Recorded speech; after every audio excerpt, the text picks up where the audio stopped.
Okay, good morning, everyone. This meeting will now come to order, and I will read the EPSB mission statement. The Education Professional Standards Board, in full collaboration and cooperation with its education partners, promotes high levels of student achievement by establishing and enforcing rigorous professional standards for preparation, certification, and responsible and ethical behavior of all professional educators in Kentucky. Serving as our board secretary is Sharon Chester. Ms. Chester, could you please call the roll? Yes. Amanda Ellis, Present. Michael Yoder, Scotty Collar, Present. Elizabeth Dinkins, Present. Elijah Edwards, Kathy Gunn, Present. Priscilla Keller, Lori McKeon, Justin Mitchell, Corinne Murphy, Present. Nicholas Pace, Present. Meredith Pittman, Present. Lisa Rosinski, Present. Vice Chair Fryer, Present. Chair Snell. We have quorum. Thank you so much. Commissioner of Education, Dr. Robbie Fletcher, joins us this morning as Executive Secretary to the EPSB. I will now recognize Dr. Fletcher to give his report. Thank you, Chair Fryer. I appreciate it. It's good to see you today. It's good to see everyone. I hope everyone had I didn't have to cross too many storms to get here, but some tough weather over the past few days, especially here in Kentucky. So again, it's good to see everyone here and that you made it here safely. Just a couple of quick updates here. I will start off with one that may concern everyone at this table. And it deals with our college admissions exam. On the last day of session, the General Assembly passed that we would have to go through the procurement process once again. So, you know, when we talk about the general admissions exam, there's two things that was in Senate Bill 197 that was required from lawmakers. One, that we had to have a college admissions exam that aligned with Kentucky state standards. And then two, it would require us to go back through the procurement process again. Well, kind of quickly on those two items, first of all, a college admissions exam is not a content test. So it would be very difficult to find a national college entrance exam that would be aligned to any state. So that would be something that we felt like would not be possible.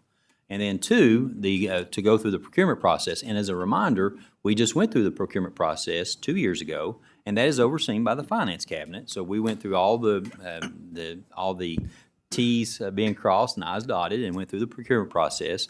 And we did have a vendor that won the bid and actually was saving the state about $350,000 a year. Not only did they win on the financial end, they also won on the technical end.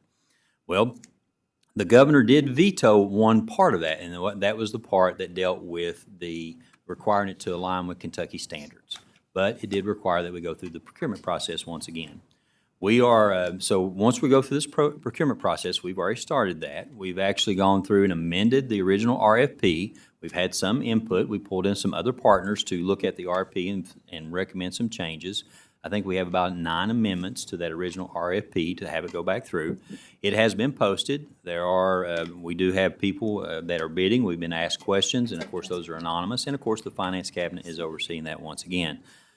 We are inviting other people to be a part of the scoring team. As a matter of fact, CPE will have a member on our scoring team for the college admissions exam. And we've run into some difficulty. We can't really have someone from a local district to be on the actual scoring team, but we can be a part of the technical advisory part. So we are asking a district assessment coordinator to be a part of that technical advisory to give us some advice as we go through that process. The difficult part about this will be for school districts, because we will start the school year not knowing which college admissions exam that we'll be using. At the earliest, the Finance Cabinet, who is trying to push things through as quickly as possible, so I will give them a lot of credit for helping out, working so easily with us, they're telling us that this will be finished at the earliest in October. The earliest. So school districts at the earliest will know, they will not know until, again, October 1 is the absolute early, and that is if everything goes smoothly. So we will have a college admissions exam, but at this point, and again, early October, late October will be the earliest we'll find out what exactly that will be. But again, going through the procurement process again. There'll be technical portions of it, substance, if you will, then also cost, and we'll compare whatever bids that come in from that.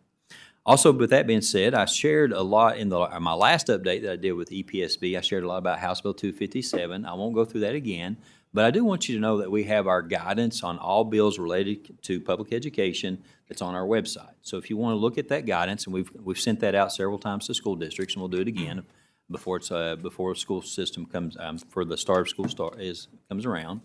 But you can find that legislative guidance on our website that'll go through all the education bills that impacts public schools.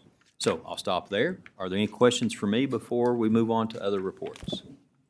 I have a question about the procurement process. In the bid, did we write the length of years that we would be looking to contract, or will this be an annual thing?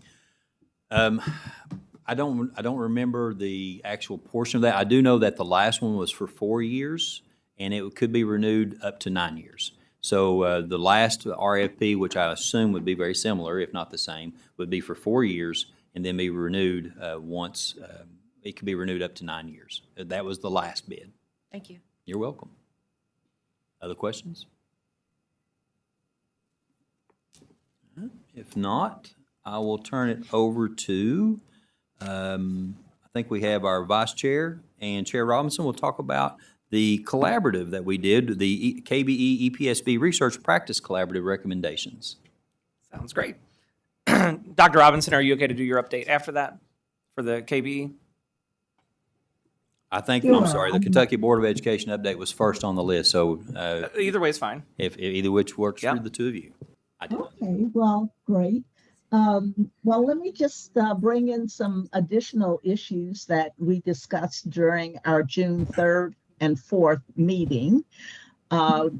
We spent quite a bit of time talking about the implementation of House Bill 257. This is the legislation that gives districts greater flexibility to work with their local communities to define priorities and to expand the vision of success that they have for their students, and have very strong, valid data collected regarding aspects of student success that miss our attention if we rely solely on test scores. Our conversation in this regard focused on key design decisions ahead for the board, including how to measure individual student growth, how attendance will factor into accountability, and how indicators will be weighted within the system. Board members also explored different growth models used in other states and emphasized the importance of better recognition of student progress and improvement across our diverse communities. KDE will continue engaging stakeholders throughout the summer, with proposed regulations expected to come before the KBE beginning in August. Other highlights from the June KBE meeting included a discussion of the 26-28 state budget and its impact on education. Let me just say, needless to say, it's not enough, but we're working to sharpen our advocacy and our engagement with policymakers in this regard as well. We reviewed the recent Kentucky Reading Research Center analysis showing that letters improve student literacy outcomes.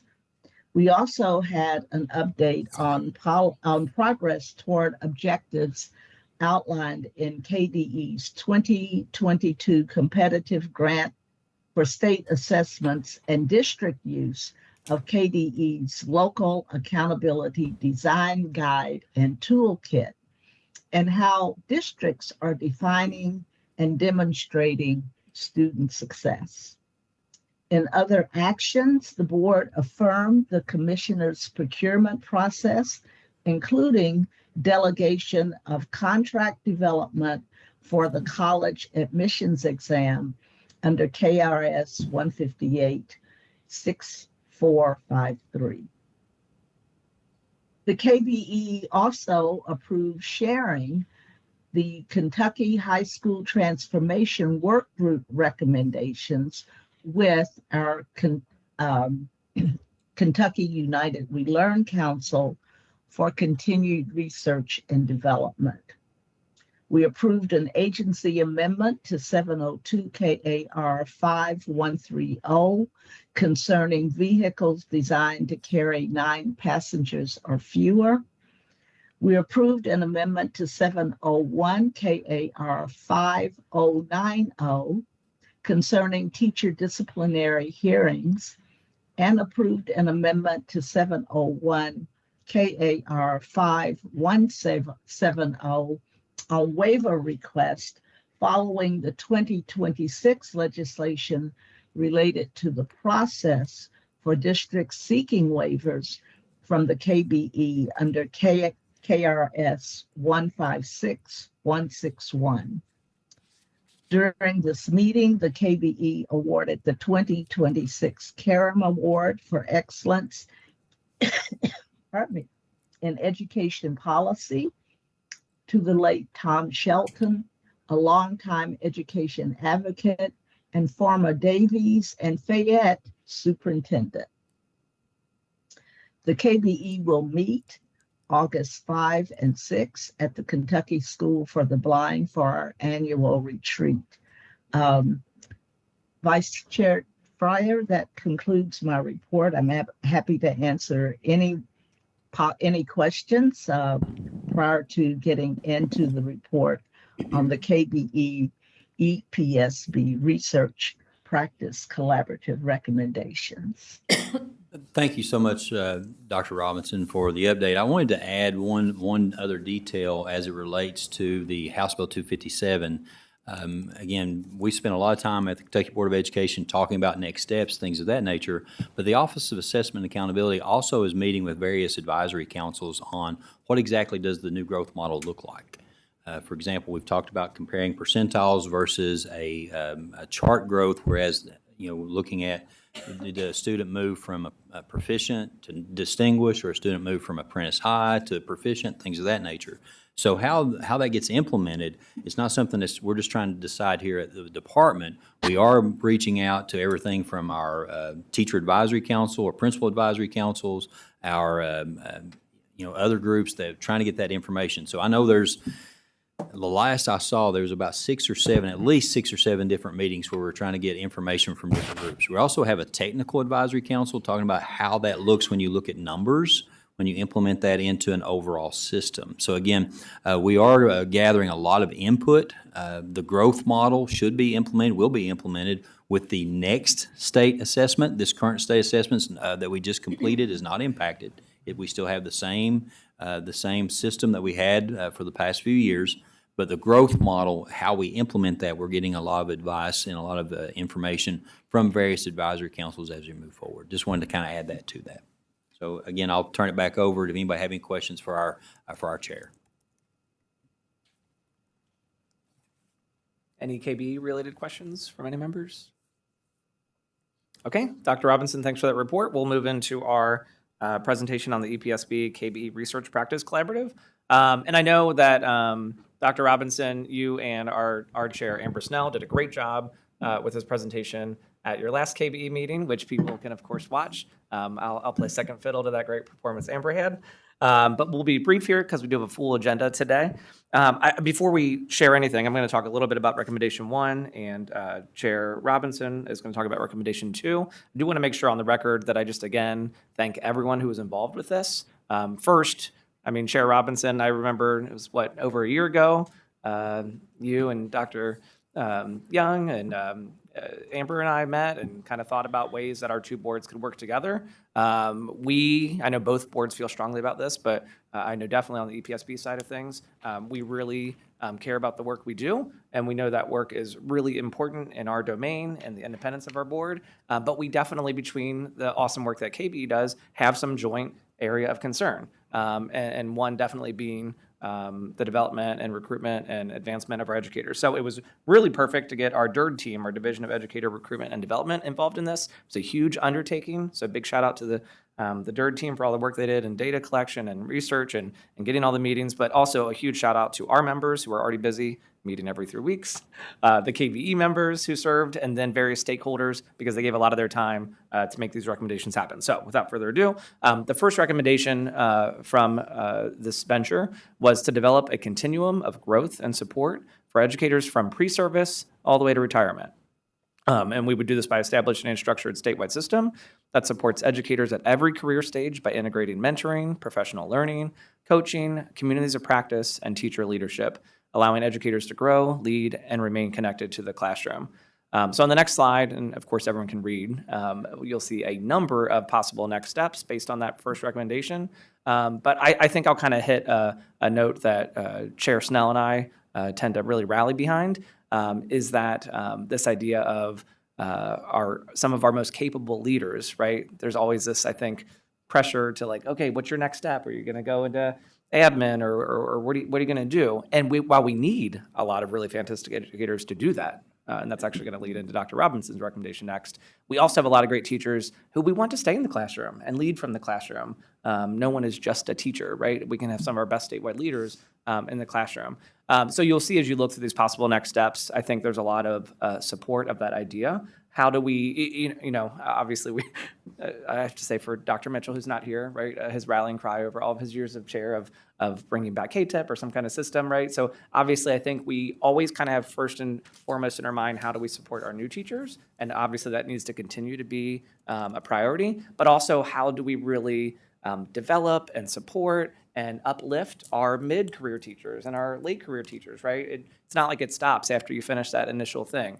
And so I think as you look at those possible next steps, I think there's some really exciting, some really high ceiling ideas of things we could do. But I'm excited that our two boards are kind of advancing this. I will, Dr. Robinson, don't want to speak for you, but I know that one thing we really talked about was all the work that was done. This isn't just, oh, here's a little nice presentation. Okay, we're done, right? Now the work of how do we as board members on both boards, how do we involve our stakeholders and actually implementing some of these ideas? But we've got firm research behind these, so many different perspectives. So I'm really excited about that first recommendation, especially as someone who is planning to stay in the classroom my entire career.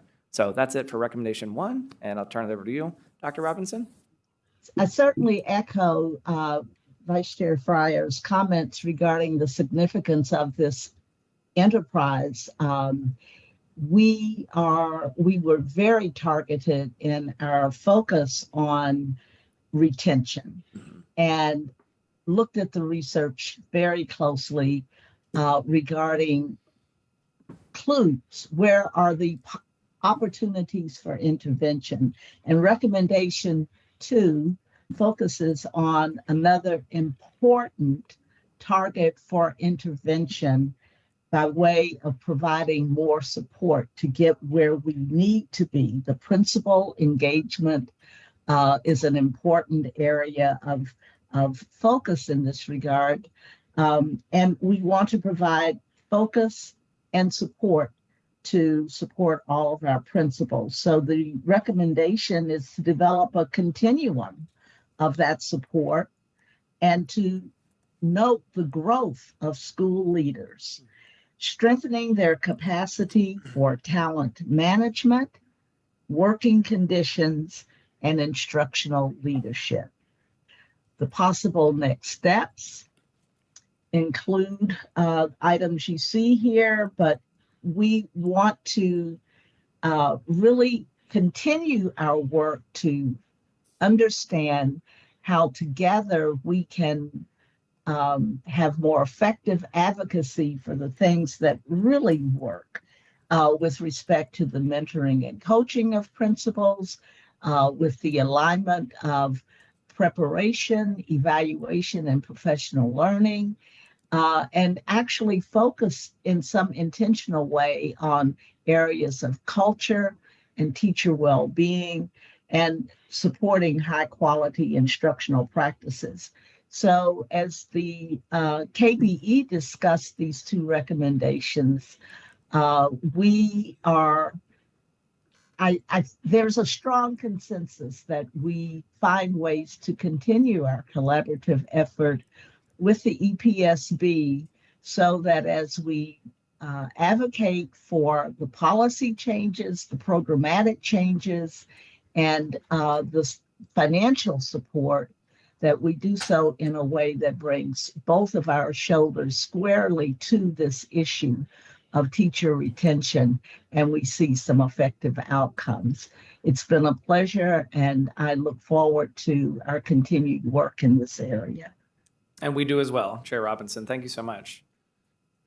Oh, again, I'll add one other item. As many of you know, Senate Bill 4 that passed dealt with principal mentorship and principal internship, if you will.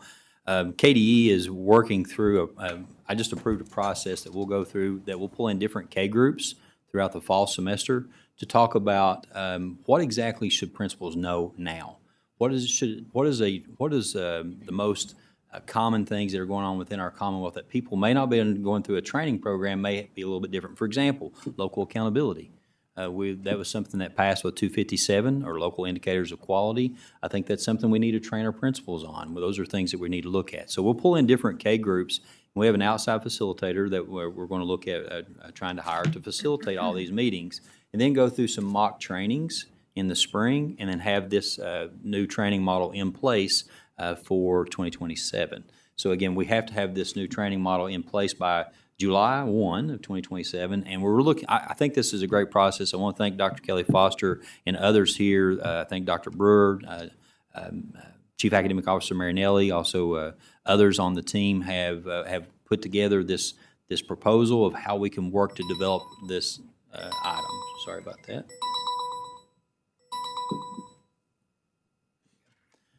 But anyway, as far as looking forward to all that training and what that training system looks like moving forward. Now, again, it wasn't funded enough to for the third year. There was a third year where we were part of the Chamber of Commerce actually being a part of their Leadership Institute.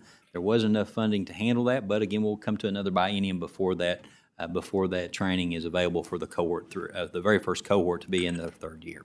So very excited about that. I think that's a good first step, especially how well this is tied to possible next steps here with the KBE EPSB collaborative.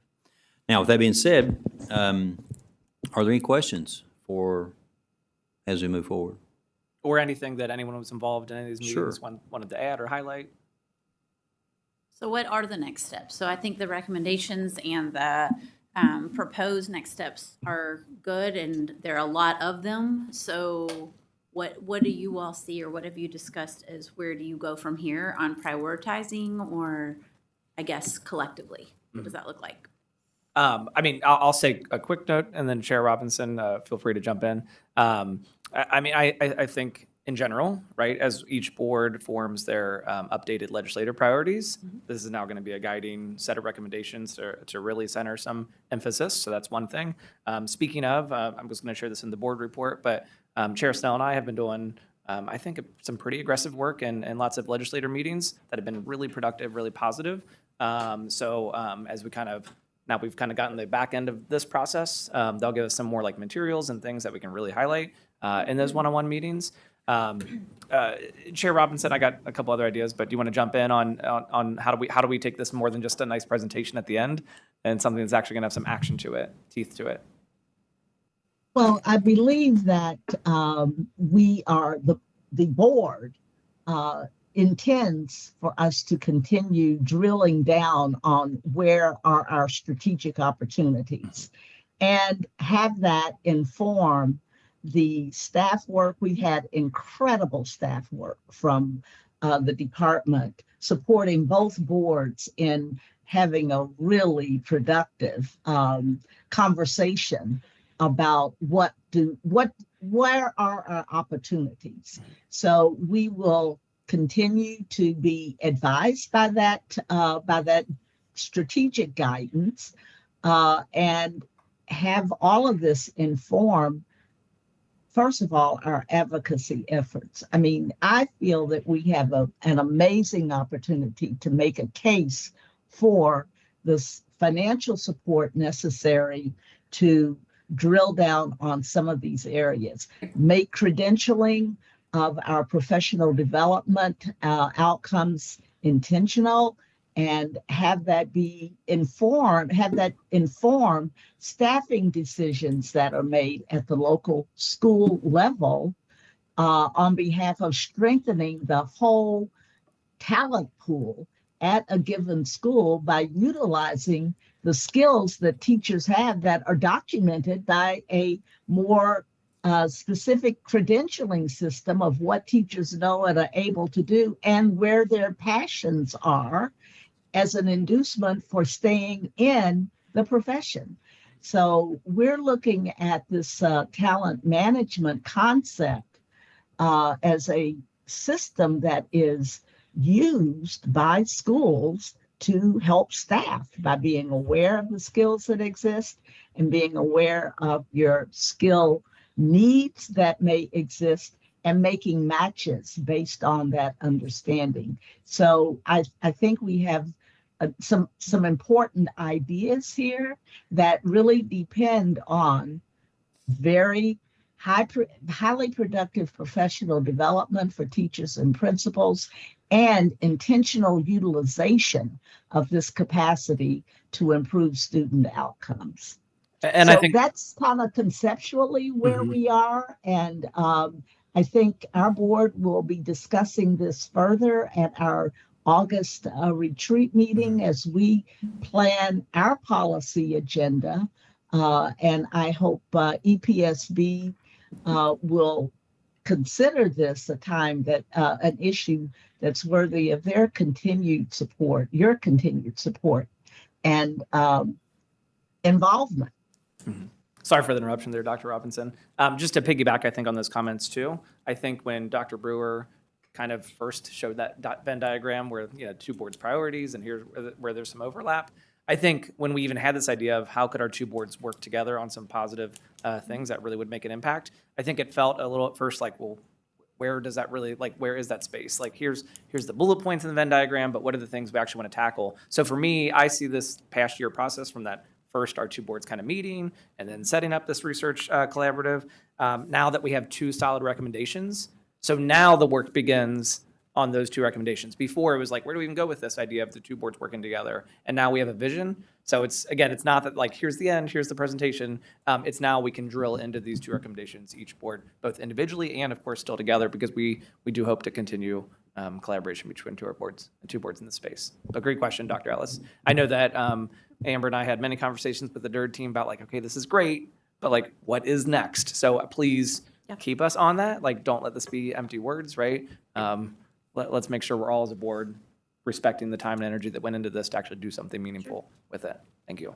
And to add before we turn on to our next report, the Kentucky Board of Education goes through a process. In June, we reviewed what priorities did we accomplish in the last legislative session. And then in August, we'll take, these are the things that we've accomplished, for example, House Bill 257 with the accountability model and many others. And then, of course, Senate Bill 4 is directly related to this also, too, and that work we can move with it. And then in August, just like Chair Robinson pointed out, we'll look at our next set of legislative priorities and use this to inform our legislative priorities as we move forwards. Because, as we all know, funding is going to be paramount in many of these initiatives and these next steps. So, again, I really appreciate the fact that the board reviews. These are our accomplishments, and then we'll start in August again with what are our next set of priorities. So it's a very exciting time. I think that all these recommendations are absolutely necessary. I tell people a lot of times that, and research will tell you, often teachers don't quit the profession, they quit their principal. And so how can we grow leaders, but also help our teachers to be able to handle what's going on within that? So I took it personally when a teacher left my building as a principal, or if they wound up retiring or wound up quitting midway through. And we had a lot of exit surveys and things of that nature to try to fix things. But again, at the end of the day, using this information to inform our legislative priorities is very important in our next steps. That being said, I will turn it over to Dr. Ellis. You will give us a report from the Council on Post-Secondary Education. Yeah, thank you, Commissioner. I'll be very brief because I know we have a full agenda, and I do appreciate the recommendations. That's why I was asking, because this has been a big point of discussion for the continuum for 5 solid years, and the members are very committed to the teacher education pipeline, and that we have strong educators and, just as important, strong leaders. And so that's something actually that Dr. Foster and I were asked to speak briefly about for ECS, about the SB4, and then what is going on around leadership, because it's so important. And so I appreciate the work. Just really brief, some things that are coming up there that have come up or going on this summer. It is not a time of rest at all. It is very busy. Just a couple of weeks ago, we officially launched the Post-Secondary Advising Framework. It's a scope and sequence. It's grades 6 through 12, aligned to K-12 standards, college and career standards, financial literacy standards, and with the IOP requirements. We did not do that in a vacuum. We obviously did that with our folks here at KDE, with Kia, with college coaches, with college advisors, and high school counselors. And so the Education Strategies Group, ESG, that have been great national partners, had some extra TA time for a grant and offered and said, do you guys have anything that you'd like to accomplish? We never say no, because we always have something we want to accomplish. And so that is free on futurity.org, and it's under resources. And so this does not give you a bajillion lesson plans that are overwhelming. It really looks at modality of how advising is provided in schools. It can be a whole group, it can be small group, it could be weekly, monthly. We know that every school has different capacities, but we want to make sure that students and their families are well informed to make future decisions and be thinking about their future. And so we are constantly taking feedback from high school counselors and principals and teachers and students and parents about how we can make it even more accessible. We're working with Beth Hargis and her team, and Mickey Marinelli and Dr. Tucker. So great collaboration going on as usual.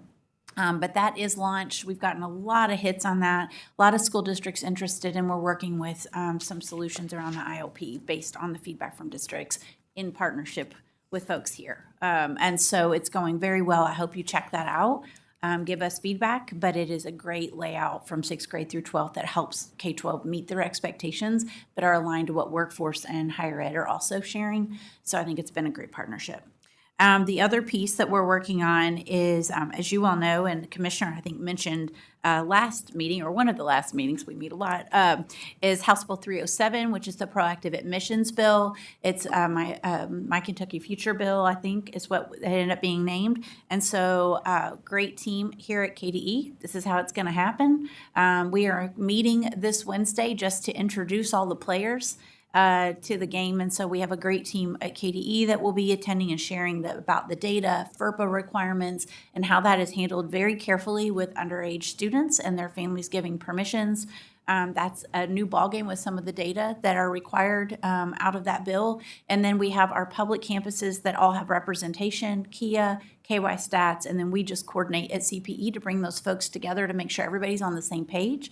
It does not officially go into effect till 2028, but there are quite a few data requirements and a common application and different things that have to take place before. So it's going to take a little while to get it coordinated, but we are meeting this Wednesday. So that's in full effect, and we're excited about that opportunity for students. We know that other states that have had a proactive admissions or something similar has seen an increase not only in application completion, but enrollment for a lot of populations that you don't usually see as much on campuses. And that's what we want to see in Kentucky, is a full representation of our student population, knowing what they have options to, and that there are opportunities and everybody's worthy of continuing their training or their education in Kentucky. So I'm very excited about that. And then the last thing I will bring up that is in the works right now is that there is work groups going on around the CEC, the Commonwealth Education Continuum. One of those I wanted to make you aware of is, as you all may or may not know or remember, is that we have at CPE the graduate profile with essential skills. K-12 has Profile of a Learner, and so we had worked with KDE to do alignment with those skills, to do a crosswalk of that, along with workforce input, of course. And now we're going to be working on preschool standards, aligning with that K-12 that then rolls in. So we will have a full continuum of those skills and dispositions that students learn and grow into becoming a full, well-rounded student that's academically and socially and emotionally prepared. And we're already prepared. And so we're excited about that. We have started that work already, and the first thing we're doing is feedback and lived experiences and where there are holes and where there are areas of strength. And so that's happening in collaboration with the Governor's Office of Early Childhood, KDE, and CPE. So great collaboration around that. We're also working on community and family engagement strategies. There are so many resources in our communities that don't know how to support students once they get older. They know how to support young folks, but maybe not as they're getting into young adulthood. And so we have a team that we're pulling together, and we are regionally aware that it's very different in regions of our state. And so we're working on that this summer as a couple of things. And there's a third one that has completely slipped my mind, so I don't need to talk about it right now. Clearly, I did not write that one down. But we really are excited about the collaboration. That is our secret sauce at CPE, is the power of convening. And so we're taking full advantage of that, and really appreciate our partnerships to help move forward collectively in Kentucky. So I will stop there, Commissioner, and turn it back to you. Thanks so much, Dr. Ellis.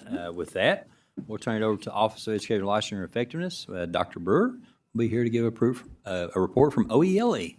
Good morning.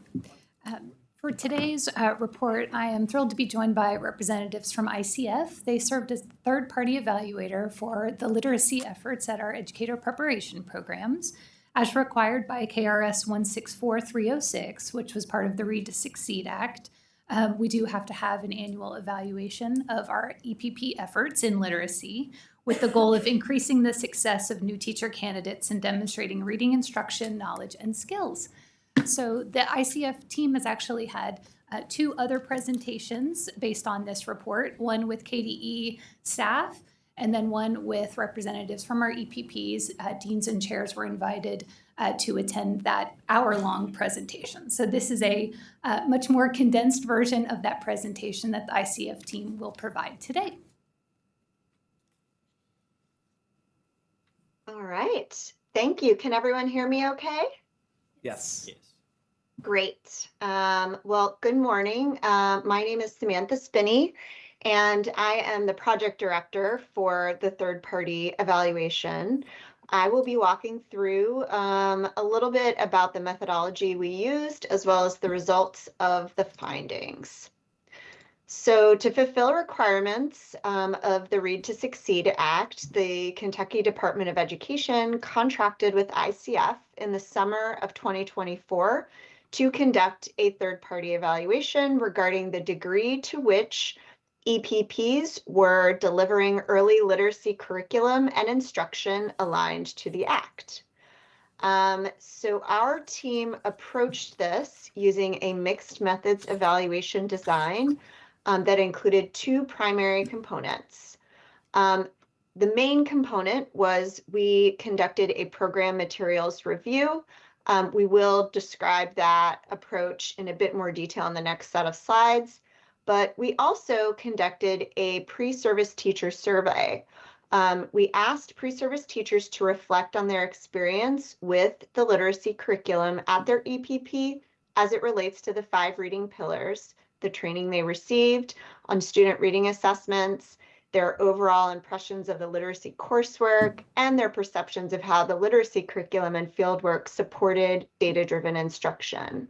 The survey was administered to pre-service teachers who were in their student teaching semester in fall or spring of the 2025-26 school year. Okay, next slide. Okay. So to carry out our evaluation, we assembled a team of experts. In addition to the ICF management team in the gray box on this slide, we brought in a series of literacy experts. As shown in the navy blue box, we had 3 co-principal investigators, Drs. Ramona Pittman, Erin Washburn, and Emily Binks-Cantrell. These co-PIs are current EPP faculty from out of state who are specialists in teacher preparation and evidence-based reading practices. They're also former teachers and reading specialists. Importantly, they also have prior experience conducting EPP evaluations for alignment to evidence-based literacy. In addition to serving as key advisors over the entire evaluation approach, they served as team leads for the program materials review component. As shown in the green box, we also had a series of program materials reviewers who also had experience in classroom teaching, teacher education, and advanced training in evidence-based literacy. To support the EPPs in participating in the program materials review, which was a multi-step process, we also offered a designated point of contact for each EPP who provided technical assistance to support successful participation in that review. Okay, next slide. Our program materials review consisted of 5 phases. First, EPPs uploaded their program materials for review. For this step, our team provided guidance on the materials that we thought would be most helpful to submit and technical support for the upload process. Our team then conducted a program materials review against a rubric and curriculum review protocol. Following the review, our team held a focus group with EPP faculty and staff to discuss findings from the review and invite them to clarify or submit additional materials as needed. And we also wanted to hear their perspectives on their work to strengthen alignment of their program with the Read to Succeed Act. Based on what we learned in the focus group discussions, we then had potential further review of additional materials that EPPs submitted. And finally, we assigned a holistic score for each EPP and developed an individual report for that EPP showing a breakdown of that score and corresponding recommendations. ICF created a rubric that was intentionally built to reflect the specific requirements of the Read to Succeed Act, grounding expectations in the 5 reading pillars and evidence-based reading instruction. To refine the rubric and review process, ICF conducted a pilot of the program materials review with the EPPs in 2024-25 using their program materials from the 23-24 academic year. We examined degree plans, syllabi, instructional materials, assignments, and alignment documents. Through the pilot process, we received a ton of valuable feedback from the EPPs and were able to further tighten the rubric's alignment to statute, clarify what constitutes sufficient evidence, and reduce confusion around how programs earn higher ratings. Next slide, please. We had a multi-phase review process to help strengthen the rigor of the review. Before the program materials review, reviewers were trained on the rubric and expectations, and we conducted inter-rater reliability testing in which all reviewers and co-PIs reviewed the same program, and we examined and resolved any differences that emerged. During the review process, we had regular calibration checks to ensure consistency across review teams. All reviews were QC'd by one of the co-PIs.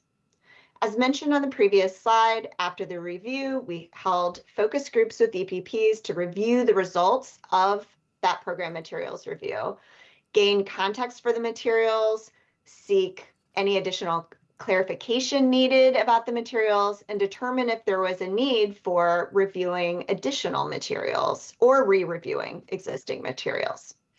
If there was a need, EPPs uploaded additional materials and our team then reviewed those as necessary as well. Next slide.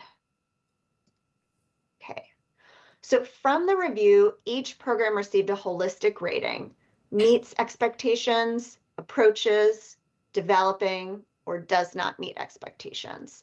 And these holistic ratings were designed to reflect progress toward implementation of the Read to Succeed Act. To earn a score of meets expectations, an EPP had to achieve all 3 of the following indicators. They had to demonstrate at least moderate evidence of instruction in the 5 reading pillars. They had to demonstrate evidence of providing opportunities for the teacher candidates to apply that learning on at least 2 of the 5 pillars. And one of those pillars had to be focused on either phonemic awareness or phonics. And they had to demonstrate evidence of training related to selecting, administering, and interpreting reading assessments. The other scores basically meant, the other holistic ratings basically meant that they met fewer of those indicators. So for example, approaches, that means they met 2 of the 3 indicators. Developing, they met 1, and does not meet, they met 0.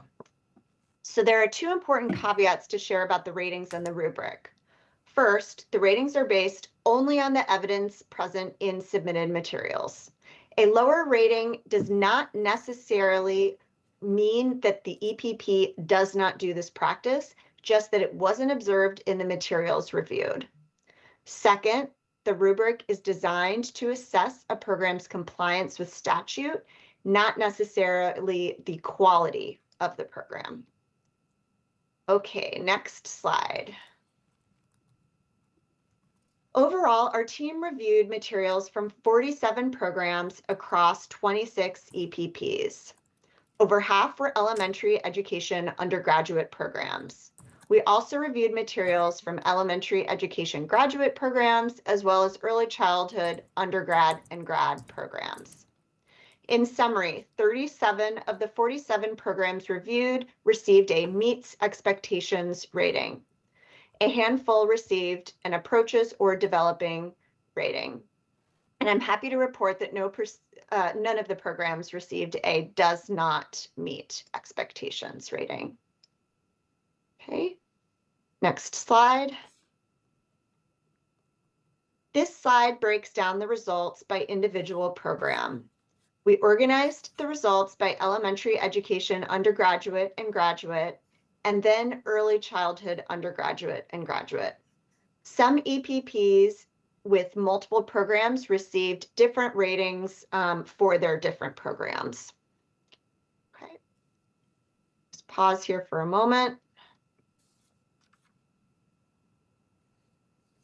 Okay, next slide. Okay, in general, the pre-service teacher survey results aligned with the program materials review. So in terms of the curriculum encompassing the 5 reading pillars, 43 EPPs out of 47 showed evidence of instructional programming across the 5 reading pillars. 41 showed application of the pillars to teaching, and then 90% of pre-service teacher survey respondents reported strong coverage across the 5 pillars. In terms of how to use assessments to monitor progress and design instruction to meet students' needs, including their individual differences, 41 EPPs demonstrated training on selecting and interpreting assessment data, including data from progress monitoring tools. Over 90% of pre-service teacher survey respondents reported their curriculum addressed selecting, administering, and interpreting data from assessments. 61% of respondents indicated training on a KDE approved assessment. Others selected other assessments that were not on that list of KDE approved assessments. Over 96% of respondents also reported that fieldwork prepared them to use the assessments. Okay, next slide. At this point, we have now delivered presentations to KDE and the EPPs. We have provided individual reports to EPPs showcasing their holistic score for each program and the breakdown of the score. And we have provided a report of our findings to KDE now at this point. KDE has also contracted with ICF to conduct a subsequent round of material reviews for EPP programs that did not yet achieve a rating of meets expectations. So that's 10 programs that we will be reviewing, and that will be over the next year. Next slide. And at this point, if anybody has any questions, we are happy to answer them.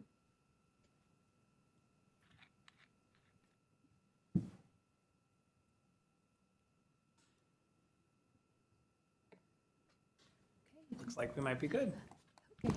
Wonderful. Thank you so much to the ICF team for their hard work on this. And of course, we're happy to celebrate the outstanding progress that our EPPs have made. And once again, reiterate, as we have in many settings, that this work has been underway for many, many years, and our EPPs are certainly on the forefront of literacy instruction. So thank you so much, ICF team, and that does conclude my report.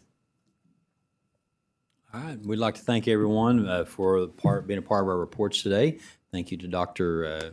Robinson, Dr. Ellis, and also Dr. Brewer, and also the ICF team. We appreciate them so much. So at this time, I'll turn it back over to Chair Fryer, Vice Chair Fryer. Thank you, Dr. Fletcher. Ms. Chester, has anyone signed up for Open Speak? Yes, we got a few people. Okay, great. I will go ahead and call up the people that have signed up one by one. If I mispronounce a name, I'm sorry. When you come up, you'll go ahead and state your name anyway to correct that on the record, and if you're representing anyone. And we just need to remind our guest speakers today that we are limited per policy to 5 minutes for the public speak, and our board is always happy to hear comments and thankful for people willing to come and talk. But just a reminder that the public speak session or section of the meeting is not a time for interaction or Q&A. We are happy to hear your comments, and then we will take next steps as necessary in the future. Okay, so our first speaker, I believe, is Mary, is it Prater? Sorry? Prater, so sorry about that. You can go ahead and come to the mic and state your name and whom you represent for the record. And then we'll start the timer. Thanks for being here today. I think anyone should be good. My name is Mary Prater. I am here with Icky Schools, and I'm a survivor of sexual assault by my middle school teacher and basketball coach. I would like to share part of my story. In 6th grade, our class got 4 new teachers. One was very nice to me. The teacher talked to me on the phone for hours every evening and weekends. The teacher would tell me I'm way too mature for my age. They gave me attention, told me I was beautiful, and listened when I needed a listening ear during a very trying time in my family's life. The teacher would buy me gifts like jewelry, animals, clothes, then take me out to eat, take me to the movies, let me drive their vehicles, take my friends and I golfing. The teacher was charming, wise with words, and worked their way into grooming my neighbor so they could get closer to me. Wow, who knew teachers did this sort of thing? How could I ever possibly see any danger in this teacher? If this teacher is telling the community and school staff that they're helping me, why would I as a child think any different? Then it happened. I began to feel the shame, the disgust, the guilt, the overwhelming sense that I was to blame for everything. If only I had fought harder, screamed, told, done something, but instead I froze. Life froze in that moment. I kept running from it. I did everything to run. Until my daughter reached the same age I was when it happened to me. It was then that I realized what truly happened. I seen for the first time the true mentality of a 12 to 13-year-old. How can someone want to harm a child that innocent? How could they want to do those things to a child? I kept it quiet, and I dealt with the flashbacks, nightmares, crippling anxiety, and silent screams inside, alone. Until I couldn't. I started remembering another girl that looked like me. Surely this wouldn't have happened with anyone but me. And it did. My world froze again, or so I thought. I began to allow myself to see exactly what happened to me instead of continuing to deny it. I spent so many years in denial. As a child, you do not see those types of behaviors as grooming.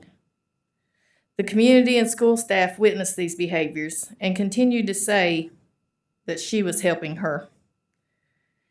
One of the staff members said that they questioned it with one another, but didn't know what to do. They didn't want to ruin someone's career. so they did nothing about it. My whole life was forever altered within a year because that teacher groomed me, my family, the community, and schools. Had there been grooming ethics in place when this was happening to me, the staff would have known exactly what to do when they witnessed it, instead of doing nothing. Thank you. Thank you. Our next speaker is it Joy Goins? Great.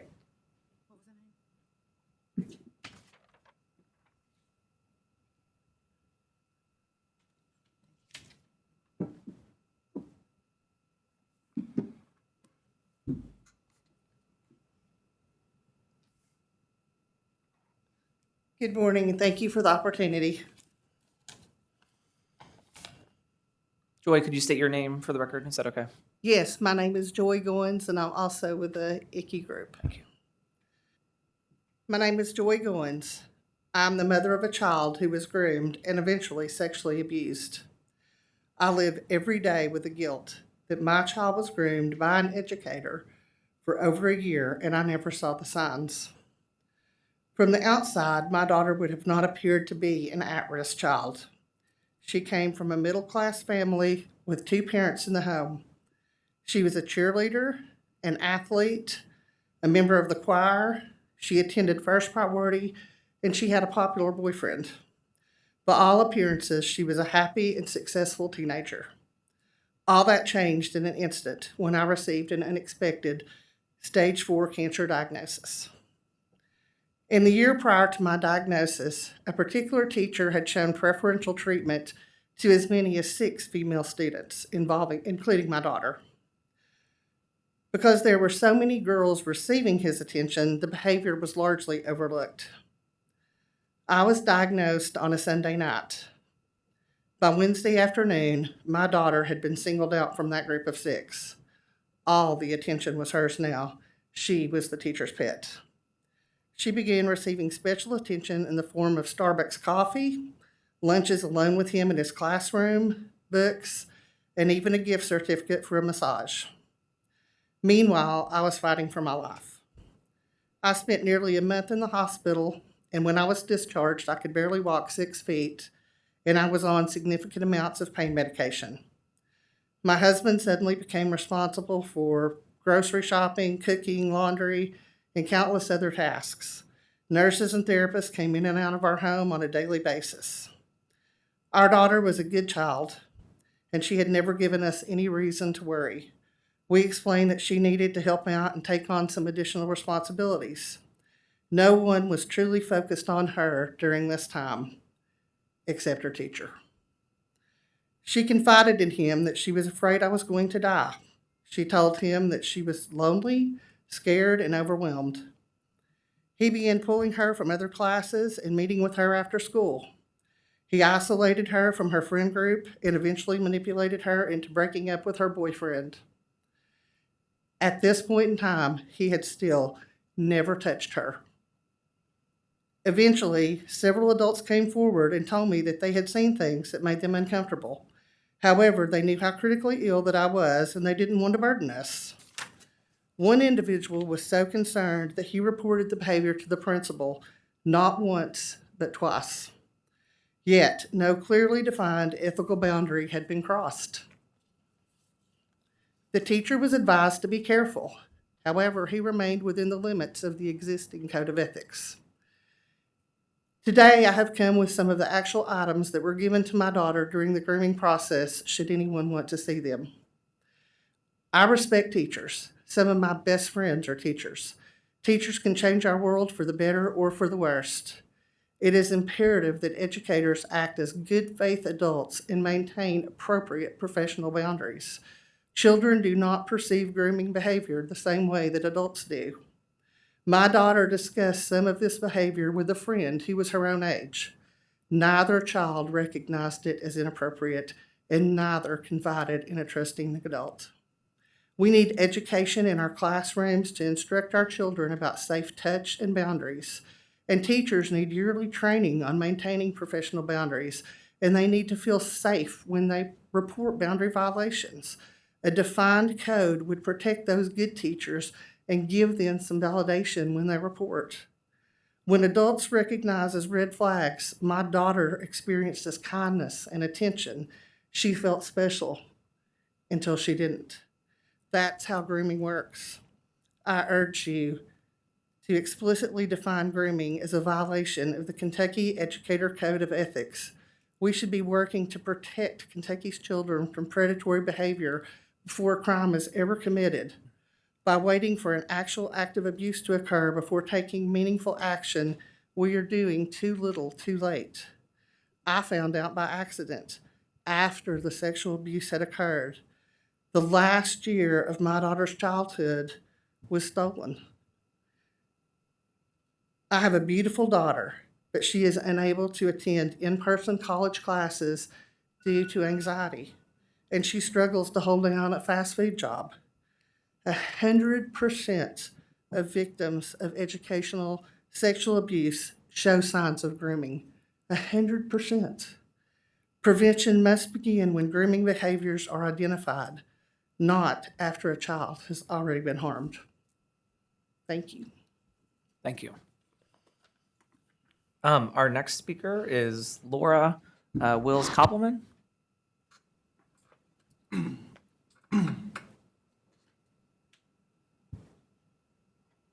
And Laura, again, if you could state your name and whom you represent. Thank you for having me today. My name is Laura Wills-Koppelman. I am co-founder of ICKY. It is a Kentucky-based organization that's focused on student safety, accountability, and prevention.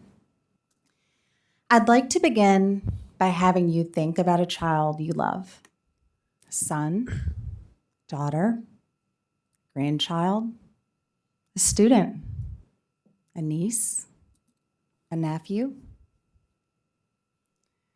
Now, imagine that child becoming a victim of sexual abuse at the hands of an educator. If someone had been able to intervene and stop it, would you have wanted them to act? What I'm going to ask you to do today, I want you to do for that child. This year, House Bill 4, criminalizing grooming behavior, passed unanimously and was signed into law by Governor Beshear. This legislation represents a growing recognition that sexual abuse rarely occurs as a single catastrophic event, but instead, it's the result of gradual boundary erosion that goes unaddressed for far too long. Grooming is manipulation. To a child, it doesn't feel harmful at first. It's designed to make a child feel special through excessive attention, validation, friendship, or even special privileges, presented under the guise of kindness, support, and trust. However, those same behaviors often look very different from the outside. A parent may notice a relationship that seems unusually close. A colleague may notice excessive favoritism. A coach, a counselor, or an administrator may see boundaries beginning to blur. They may not know exactly what is wrong, but they know something feels off. That is the cue to start asking questions. This is why awareness, education, and training are so very important. The goal is not to incite suspicion of every good faith, caring adult. Instead, the goal is to help everyone better understand appropriate boundaries and the behaviors that often precede abuse. Once we learn this, concerns can be recognized, documented, and addressed before harm is irreversible. I'm not here to discuss a specific educator, complaint, or pending matter. I want to ask a broader question. If Kentucky has recognized the importance of grooming behaviors through House Bill 4, should we also consider whether our professional ethics standards adequately address those same concerns. Kentucky's current Code of Ethics appropriately addresses sexually related misconduct. Identifying and defining grooming behaviors within the professional Code of Ethics is not punishment, it's prevention and empowerment. Clear standards help educators, administrators, families, and oversight bodies recognize concerns earlier, respond more consistently, and support healthy professional boundaries. You have an opportunity to lead in this area. Today, I'm asking you to consider whether our current ethics framework fully reflects what we now know about grooming behaviors and how abuse develops. When I think back on my own experience or when speaking with other survivors, one theme consistently emerges. People look back and say, I remember that relationship. I remember that something felt off. I wish I would have said something. No one should ever have to look back and wonder whether or not they should have spoken up. Today, I'm asking the board to review and revise the Kentucky Code of Ethics to explicitly address grooming behaviors and reinforce the importance of professional boundaries, creating a framework that empowers good faith adults to recognize concerns and act sooner. Thank you so much for giving me an opportunity to speak today. Thank you. To highlight the amazing work that's taking place in our educator preparation programs across our Kentucky colleges and universities, we continue our ongoing series, the EPP Spotlight. Today we welcome Dr. Kathy Stovall from Simmons College. So welcome, Dr. Stovall and team. Thanks for being here today. Thank you for inviting us.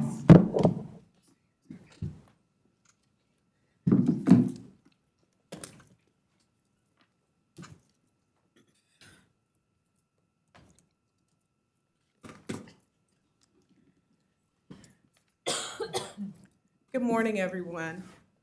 On behalf of Simmons College of Kentucky President, Dr. Kevin Cosby, and the Vice President of Academic Affairs and Provost, Dr. Lucian Yates, and all of the Falcon Nation, I want to thank the EPSB Board for inviting Simmons to take part in this board meeting today.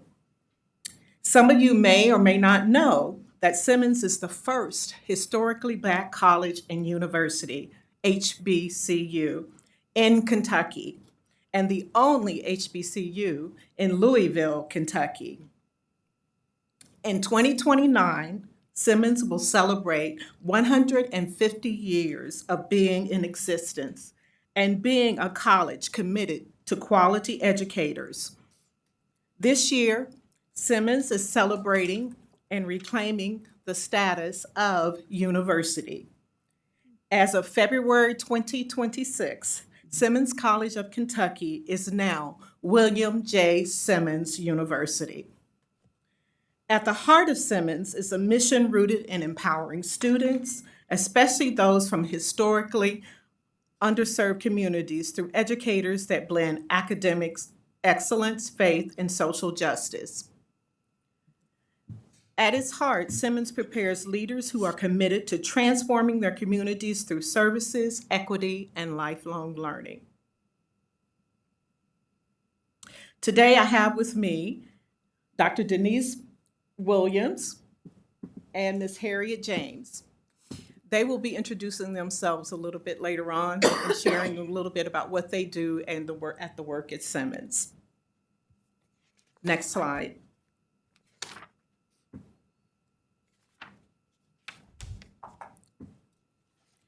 On the previous slide, we noted that knowledge is a garden. If it isn't cultivated, you can't harvest it. Simmons recognizes that in the 21st century, there are gardens of minds to educate in our teacher education program. We recognize that we must be intentional and committed to not only the educators we will produce, but also the children they will educate. I'm here today to share with you the history of Simmons Teacher Education Program and to focus on what our future looks like.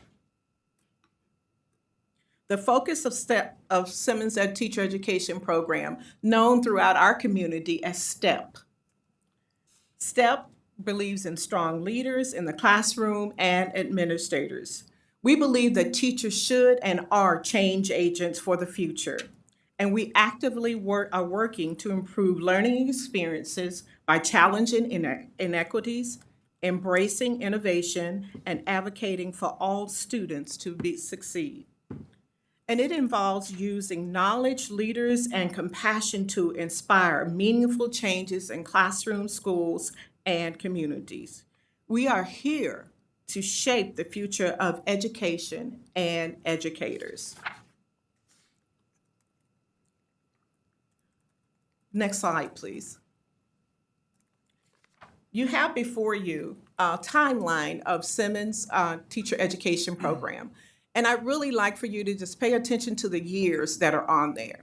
As I stated earlier, in 1879 was when the college began, and it began as a result of Black educators not having their own place for developing teacher educators. So from 1879 in 2022 to present, 2026, we are proud of the accomplishments that we have made. And a lot of it has to do with KDE and our friends at KDE, but most of all to the college commitment to leaders in education. In February, we received funding. February 2022, we received funding for our program. And then in August of 2024, notice 2 years difference, we actually received our first bachelor's degree program. And then in January, we received national accreditation. And today, we were told that we would receive our bachelor's degree accreditation for an IECE, Early Childhood Program. Our future, we believe, is bright, and we're excited about what we can do to make a difference in education. We're looking at a master's degree program as well as a doctorate degree. Again, putting us back in step with what our original focus was in 1879, is to provide educators and quality educators. Next slide, please. As I stated, I have two of my colleagues with me. They are committed and dedicated to the education of our students. I'm going to have them introduce themselves and have them tell you a little bit about themselves. We'll start with Dr. Denise Williams. Okay. Good morning. Good morning. Right. Good morning, everyone. My name is Dr. Denise Franklin Williams. My students at Simmons call me Dr. Denise or Aunt Denise, whichever they feel most comfortable with. And my focus is I'm the clinical supervisor. What that means is as they're matriculating through our program, they always have to do those they have to get in the classroom, do observation hours. So what I do is I make sure that they have a school to go to. We're in Louisville, Kentucky, so there are numerous schools that they can choose from. We don't just do public school, we also do private schools because we want them to have a well-rounded experience. What I do is once I find them a spot to go to and do their observations, we then go in, we check to make sure, first off, that they're showing up, that they are, kind of maturing throughout the program, that they're getting their APA-style reports written up, and then we also help them to upload their data into KDE, KFETS, which is the Kentucky Field Experience Tracking System. We just call it KFETS. I am a retired principal from Jefferson County Public Schools. I was on the middle school level. So once I retired, I wanted to do more to help make sure that we are developing, quality teachers who love students and want to see students progress.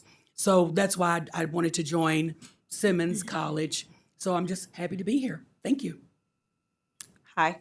Hello, my name is Harriet James, and I am the academic success coach for the teacher education program at Simmons.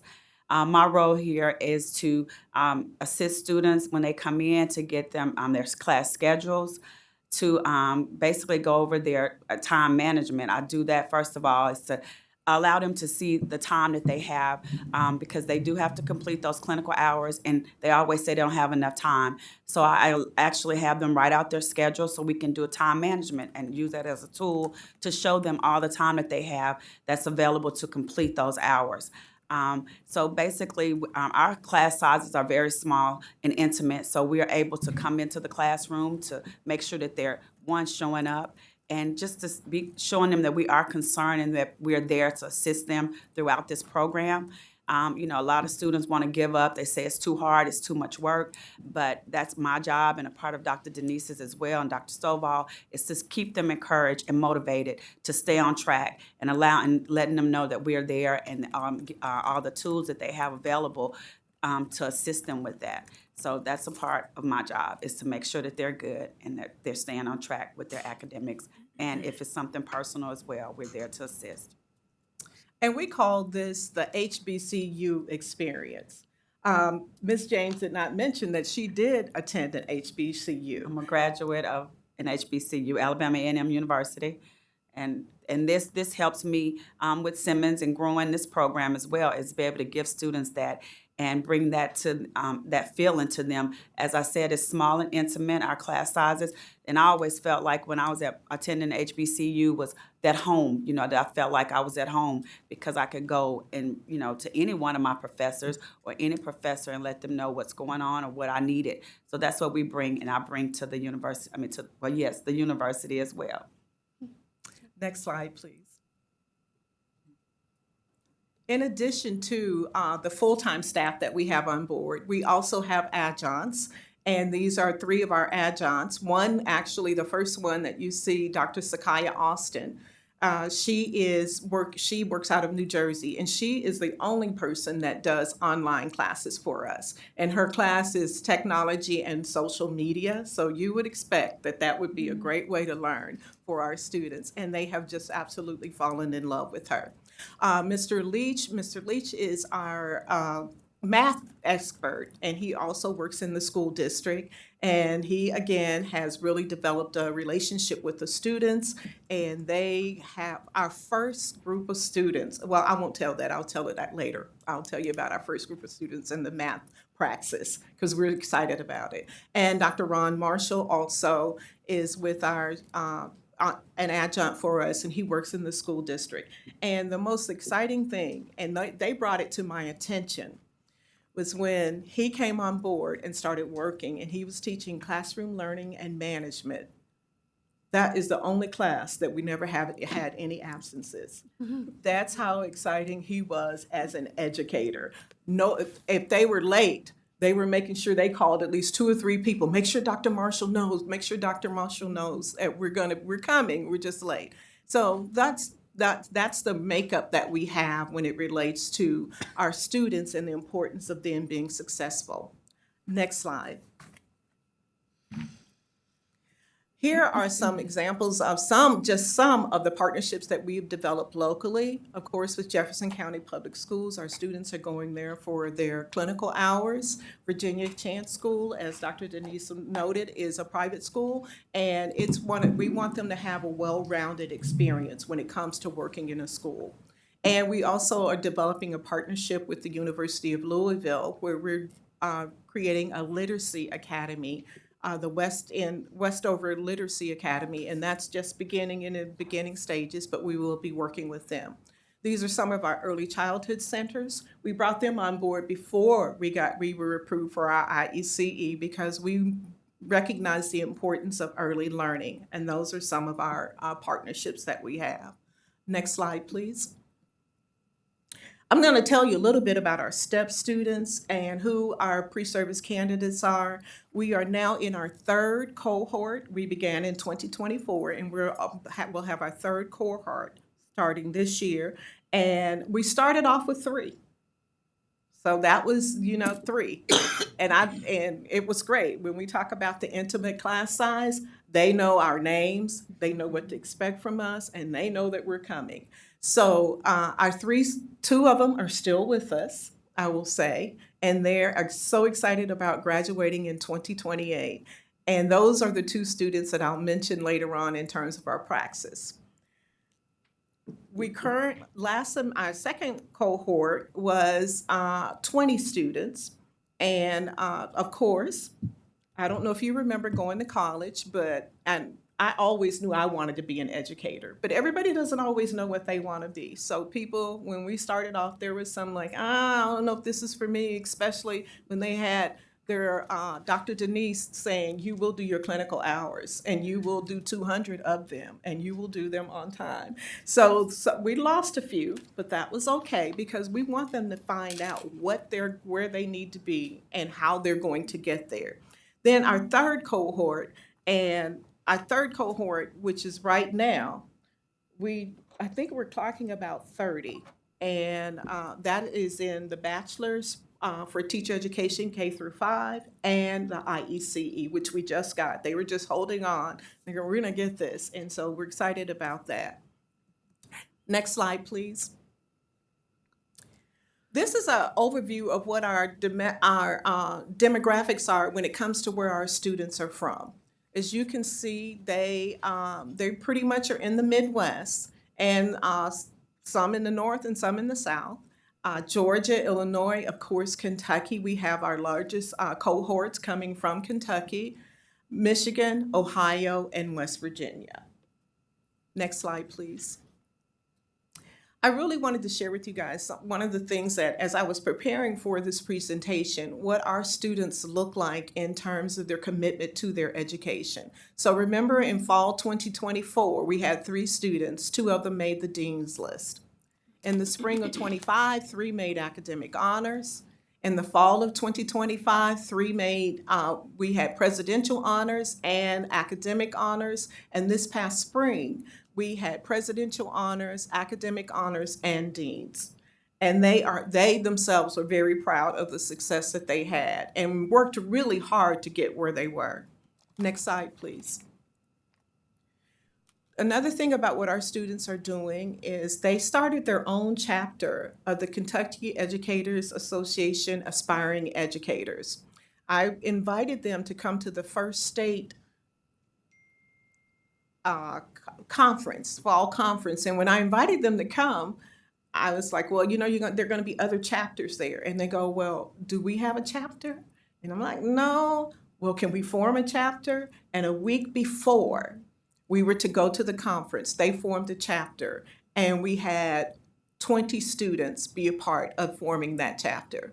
So that was exciting. They wanted to take on leadership roles. Currently in KEA Aspiring Educators, we are serving as state delegates and state outreach coordinators. Our student-led projects, one of the student-led projects is they decided to do PJs and pancakes, and they invited the community to in. We have a resource center, and they brought them into the resource center and provided pancakes in their pajamas, and the kids were awesome and enjoyed it. And they also brought their parents with them. They surprised me by saying they wanted to do an HBCU day at a school, and they chose Young Elementary School. And they went to that school. They gathered some of the band members, and they went to that school with their little mini band and had an HBCU day at a Young Elementary School. Next slide, please. This is something that's on the radar of all EPP programs, and that is the praxis. That was a big concern of ours, we'll say, when we first began, how we can make sure that they're successful. They did it on their own. And the one thing that they did was they committed to it. And we offered 240 tutoring practice studies. We pay for it. We offer practice workshops. We just created this past spring. And as a result of that, 2 students took the math, and their scores were? The reading. 3 took the math? 2 took the math. It's the reading. They passed the reading. Oh, it was the reading. Mm-hmm. All right, the reading. You want to tell me the scores? Yes, one was a 167. And the other one was a 157 or 50. I think it was 153 or 57. Yes. So that's amazing. Yes, they did. If you know what the state requires. And they did this in a 2-week. I would say they the 240 tutoring, they practiced for, they studied with that for a month. And they took it and they both passed it the first time. So we're very excited about that. And now they're on the way to completing the math, and then they'll complete the writing in the fall. Next slide, please. Next slide, please.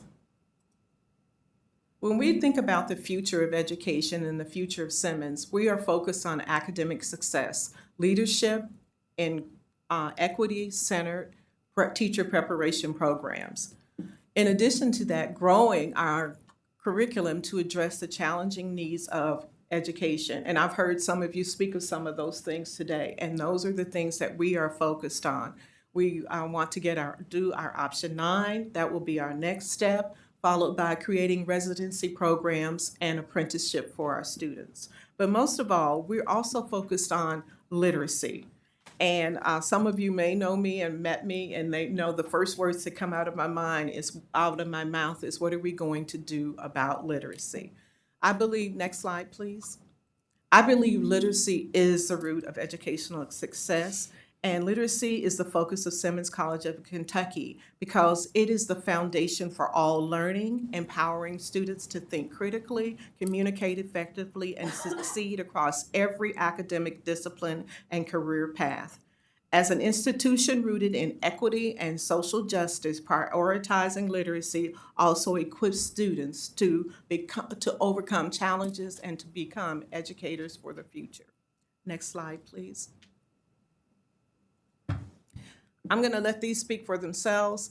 STEP, outreach, and our engagement. And we just have a couple of slides. And if you want to just go ahead and show them for a second, that's fine. I don't have anything to say.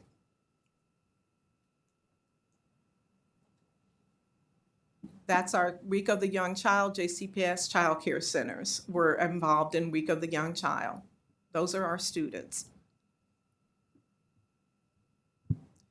I mentioned the HBCU experience and going to Young Elementary. This is photos from them going to that experience, going to the HBCU week.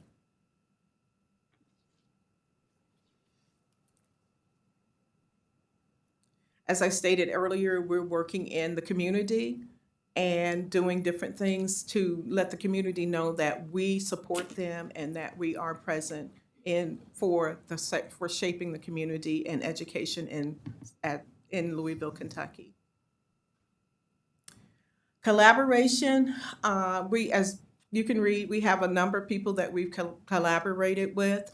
Our Simmons Teacher Education Council is comprised of community members, educators, and school district members, helping us to shape our curriculum and our support for this community. Our next steps are education internships for students. We want to really provide them with an opportunity to be in the field more than just doing their field experience. So we're looking for education internships for students. And then providing a complete menu of education degrees. As I stated earlier, we're working on our master's degree programs too, an MAT and an MSCD, and then we will be working on our doctorate degrees as well. If you want to reach us, if you want to give us money, if you want to send us students, whatever you feel like doing to help support Simmons College, that's how you can reach us, and we welcome you to be a part of our Simmons Nation. Please come and come and see us, come visit us in Louisville. Whenever you're in town, you don't have to call. You don't have to make an appointment, just drop by. We're usually there from 9 to 5 at least, Monday through Friday. Thank you so much. Thank you. Thank you. Thank you. Does anyone have any direct questions or comments for our team from Simmons? I just want to say thank you. I enjoyed that immensely. I didn't know much about Simmons College, William Simmons University before today, so thank you very much. That was very enlightening. Good luck. Thank you.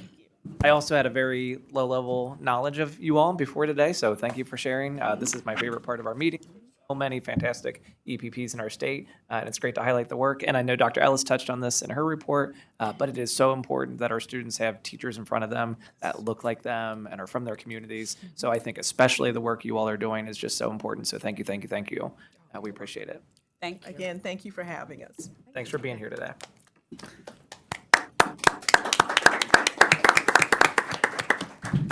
And then just to conclude the report of the chair, just other updates. I know that Chair Snell and I briefly touched on it before, but on June 2nd, we kicked off our summer break strong with a day in Frankfurt together. But we were very fortunate to have really awesome and productive meetings with Representative Mike Kleins, Senator Aaron Reed, and Senate Majority Leader Max Wise. We're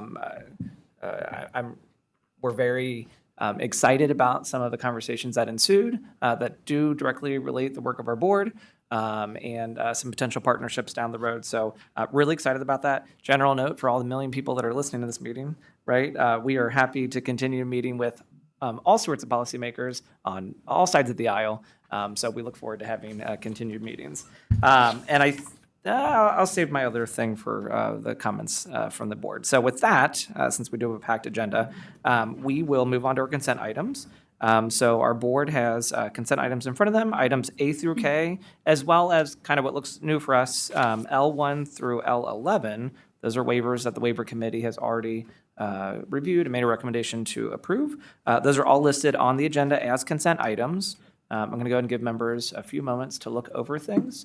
But just a friendly reminder with that being kind of new procedure for us, as we shared leading up to this meeting, if there is anything you want to remove from the agenda, do not be afraid to let us know. But I'll give you guys a few moments to look at that.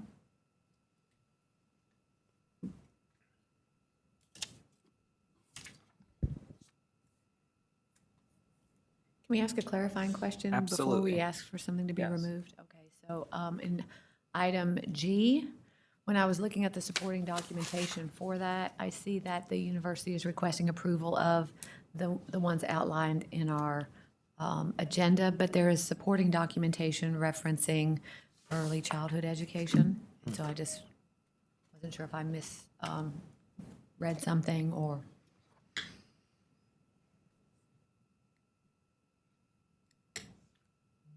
We'll take a look at that real quick. Thank If you. anyone I'm going to see if I can find the is a little page. more I should've well-versed on that, you can noted the speak to page. clarify. Do you have a specific page? I'm going to it. Sorry, I should have had that written down.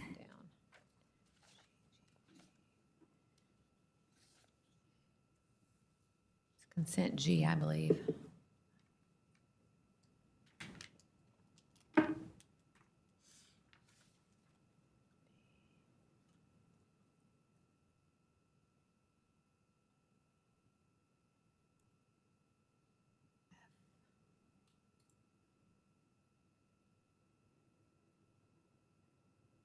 It Looks like that's on yeah. 114? Yeah, 114. So you got- The supporting documentation that references interdisciplinary and early childhood education is on page 116.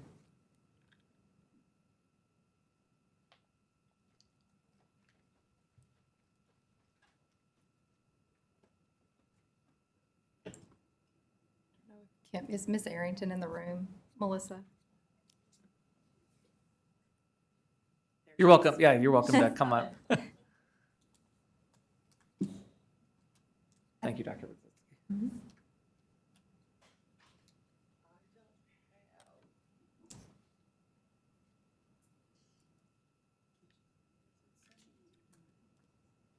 It's in the letter from Dr. Mason.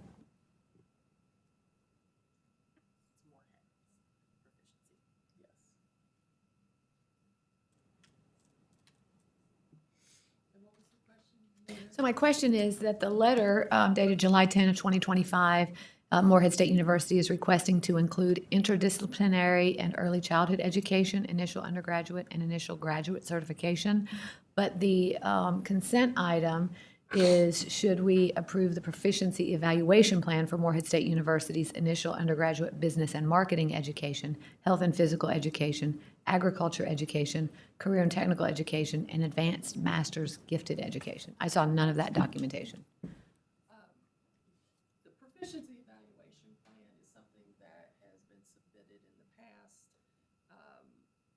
It's a process that the institution follows to ensure that all of the elements of their program are being met, the standards are being met. We're going to pause you 1 second just to get a mic there. It's okay. Or there's a wireless mic if you'd like to use that behind you. Sorry about that. Thank you.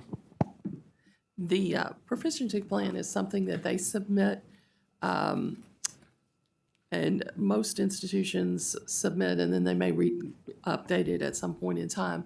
But it is their process for evaluating prior learning and prior experiences and ensuring that the person is prepared and meets their program requirements, meets the standards in their courses and assessments, and that is their way of judging that they are competent and fulfill the program requirements. Moorhead submitted a plan, an updated plan, I don't know, a year or two ago. And that plan basically covers the things that they want to bring forward, not just a program it was submitted for at that time, but future programs. Any institution that wanted to add a proficiency route for a program would notify us, and then we would go back and look at their proficiency plan and make sure that it is all updated, and ask the institution to verify if they want to change any of the information in the proficiency plan, change anything about their process, and then we put it forward. Moorhead submitted several, I believe, initial undergraduate programs.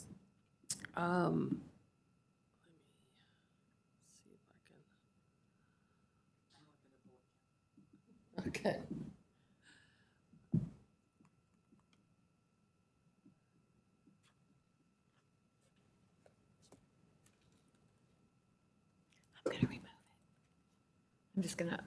Chair, I request to remove from consent item G, please. There's a motion on the floor. Do I have a second? Second. It's Dr. Ellis on the second. Is there any further discussion on the motion to remove that consent item? Will this be okay timeline-wise for, if,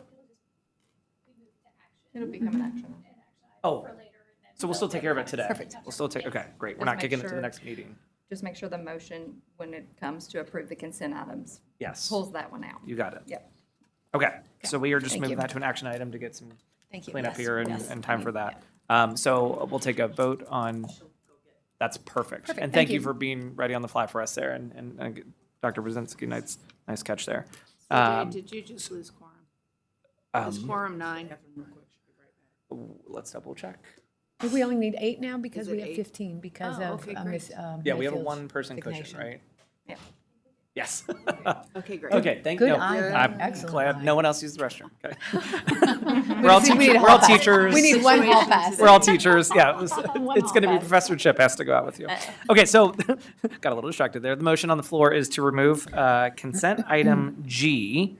All those in favor say aye. Aye. All those opposed say nay. And the motion carries. Are there any other items wish to be removed off the consent agenda for further discussion? Okay, so having received that request to remove consent item G will be moved to list of action items.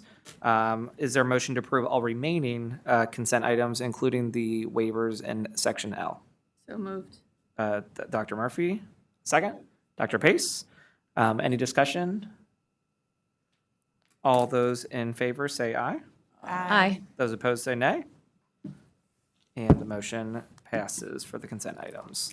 Wonderful. Next on the agenda are 5 regulations being presented for a first reading.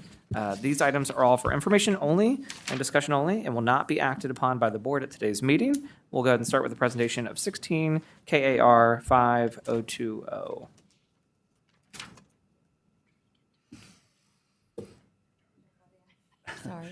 Good morning, everyone. Thank you, Vice Chair.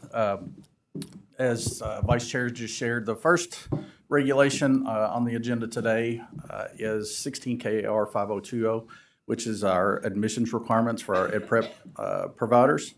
And this change, proposed change, is to add the SAT as an option for admissions as far as the assessments. utilizing the recommendations from CPE of the overall composite of 1,110, or the reading and writing of 490 and the math of 510. These are interchangeable, or would be interchangeable, following the same process that we've done with the ACT in the past. And then additionally, provide the differential. If they have a 3.0, there is a 5-point variant. One additional change is the 10-year recency. This was a board decision several years ago, and it's just bringing the reg up to current date.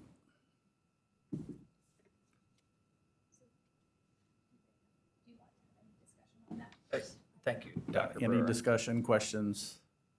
I didn't have Anyone? Thank you. Important thanks for our EPs. Great. Is that it? All right, next slide, please. So this one's exciting. Not that the other one wasn't, especially for our EPP members. But this one's in regard to 16 KR 2010, which is the regulation that houses our certification structure, as well as our content areas or our credentials. And so this is lengthy. I've broken it out in sections. I will go through these quickly because most of this, as a board, you've made a decision to move forward. These are, again, proposed changes, and I'll highlight those as we go through. And then we have time for some discussion at the end to talk about more about the general science and potentially the highly qualified components to this. Next slide, please. So section 1 is our definition section. We removed the term certificate extension and transition to the word additional. There was a lot of confusion around that, and just bringing that up to a more clarified verbiage that we could all fall behind. No changes to the definition of our major. So we had a lot of discussions in our certification work group with our EPP partners as well around the definition of a major, and the fact that it means a concentration consistent of at least 30 hours of coursework and not content coursework. It provides some flexibility so we can work with our EPP partners to clarify the flexibility they have within developing those majors.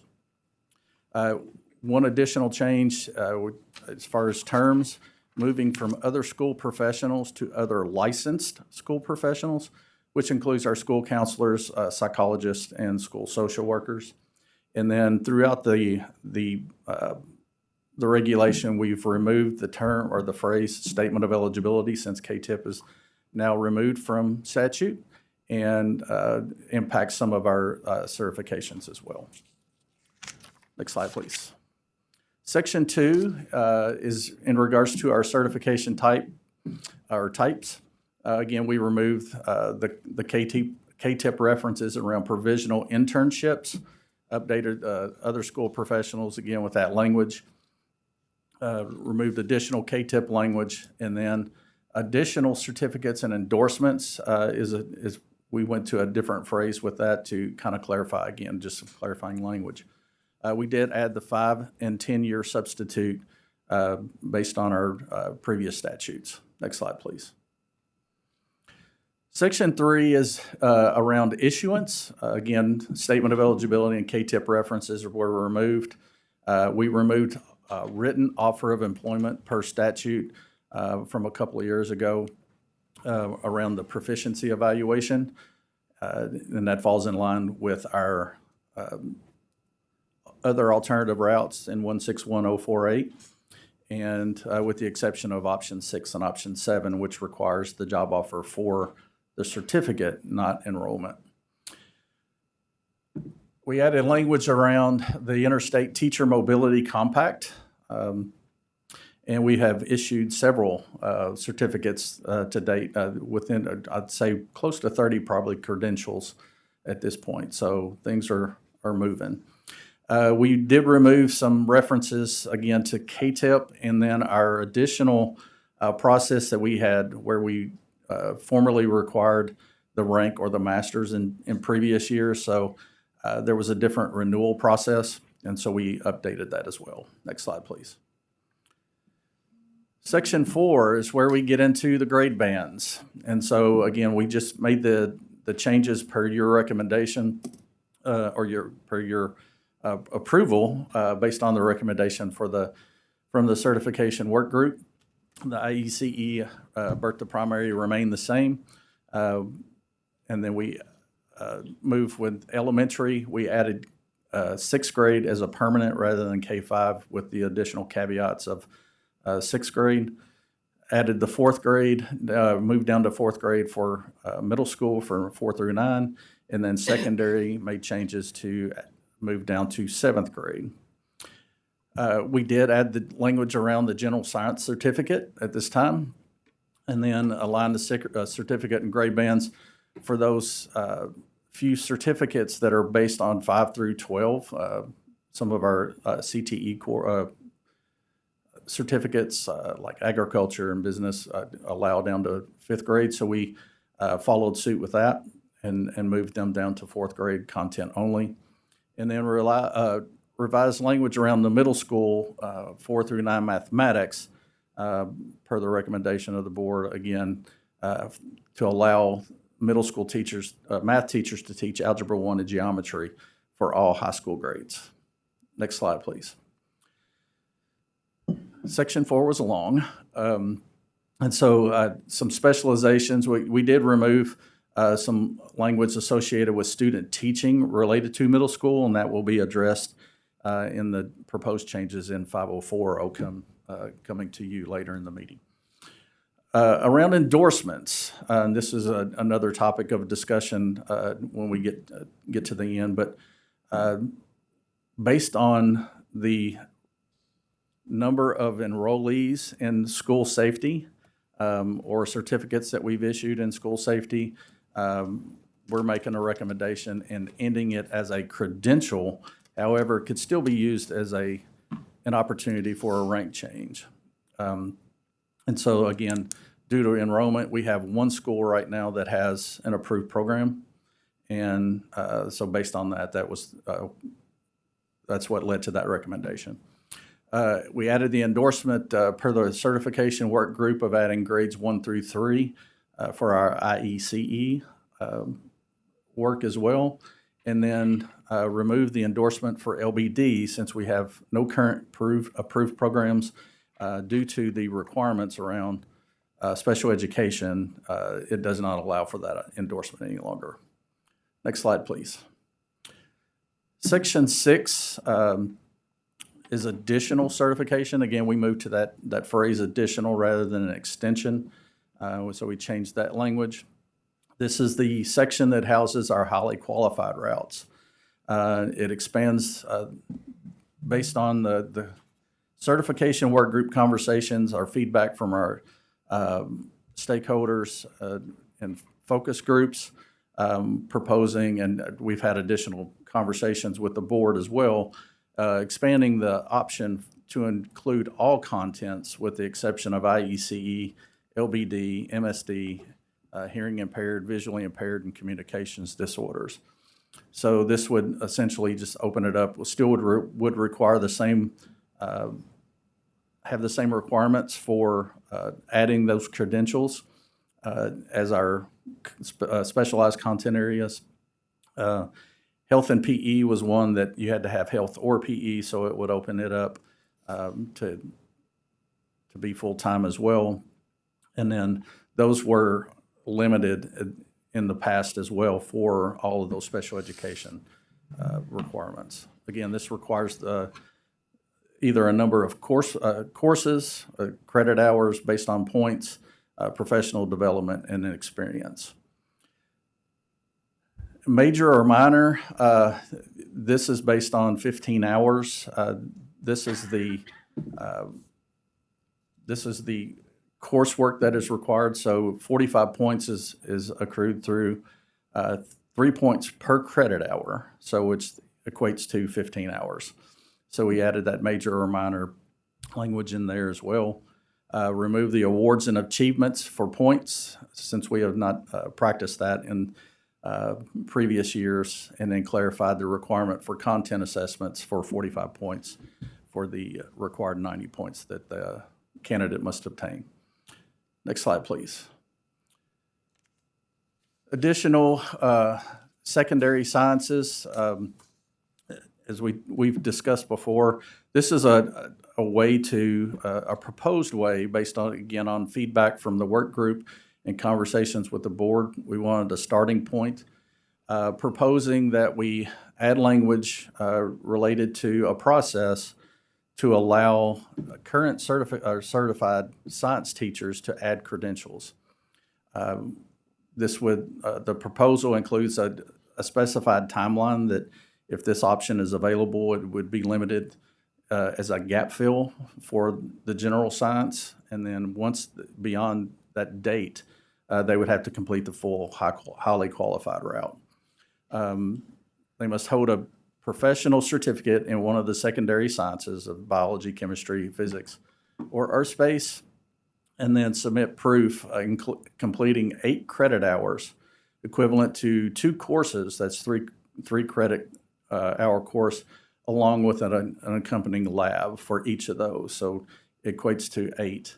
And then after September 15th is a proposed date that we would move away from that and go to the highly qualified process. Elizabeth, do you have a question? Okay. Next slide, please. Section 7 is related to our alternative routes per House Bill 253 that passed. Includes language around a literacy component for training for individuals completing an alternative route must receive and a KDE-approved literacy training within their first 2 years.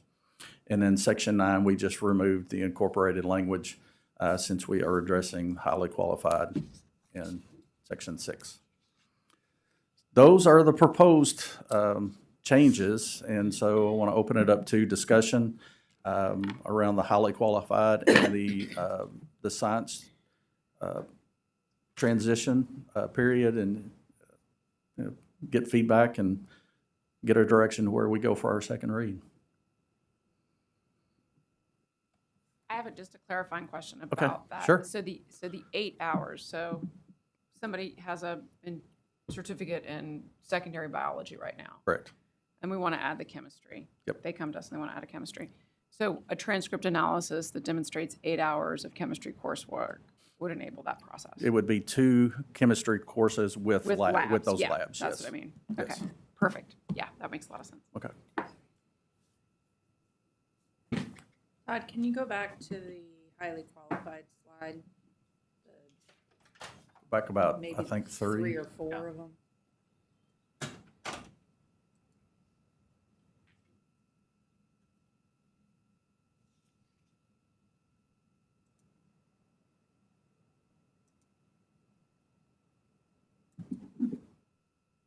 My question is, it said major, minor, 15 hours.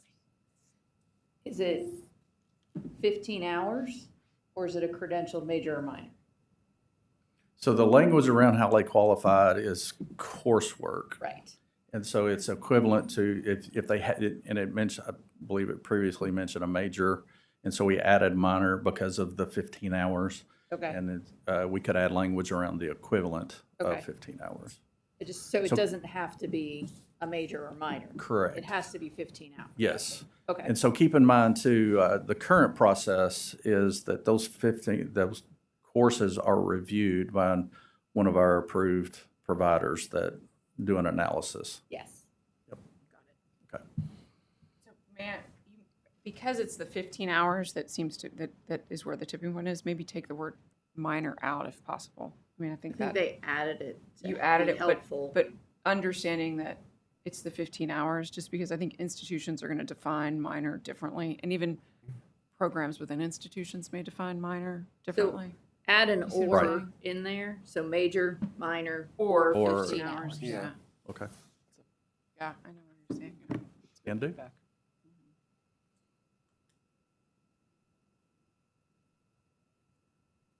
I'm going to ask probably a dumb question, but on the science changes, that 2028 date we talked about, where Correct. at that point we'd have the Yep. highly qualified.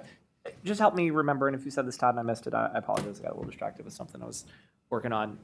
After that date, if that's ends up being the true date, if someone like is like, I want to be a physics teacher, right? And even then we now have this full like fleshed out general science, secondary program, whatever.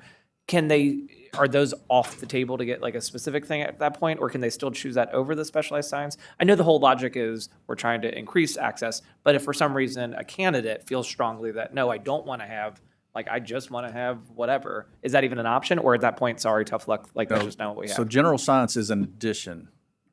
So we're not subtracting anything? Correct. Okay. We're so not after- removing the specialized sciences. So those again- are still an option. And Yeah, and I would expect most people are going to want, I mean, it just increases options and marketability and yes, all those good things, but okay.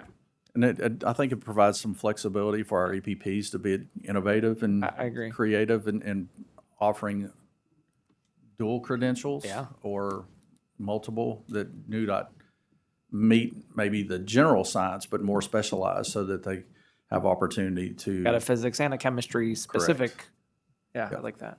And I'm not speaking from I was not part of these conversations, but leading up to these conversations, one of the things we were hoping for from the university perspective was the ability to innovate within, and the idea that there were only 5 content sciences, when in reality we could be building AI-based, blah, blah, blah. Like, there's any number of things, but we were very restricted at that point. That's why we were going, that was the hope. So thank you to all those who took part in those conversations to get us to a point where we can be flexible and innovative.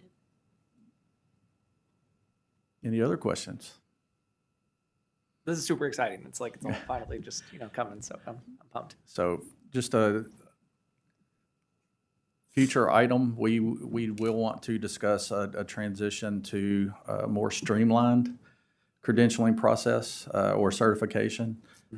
So in the future, we'll have something planned for you that you can discuss and look through. Thank you. Thank you.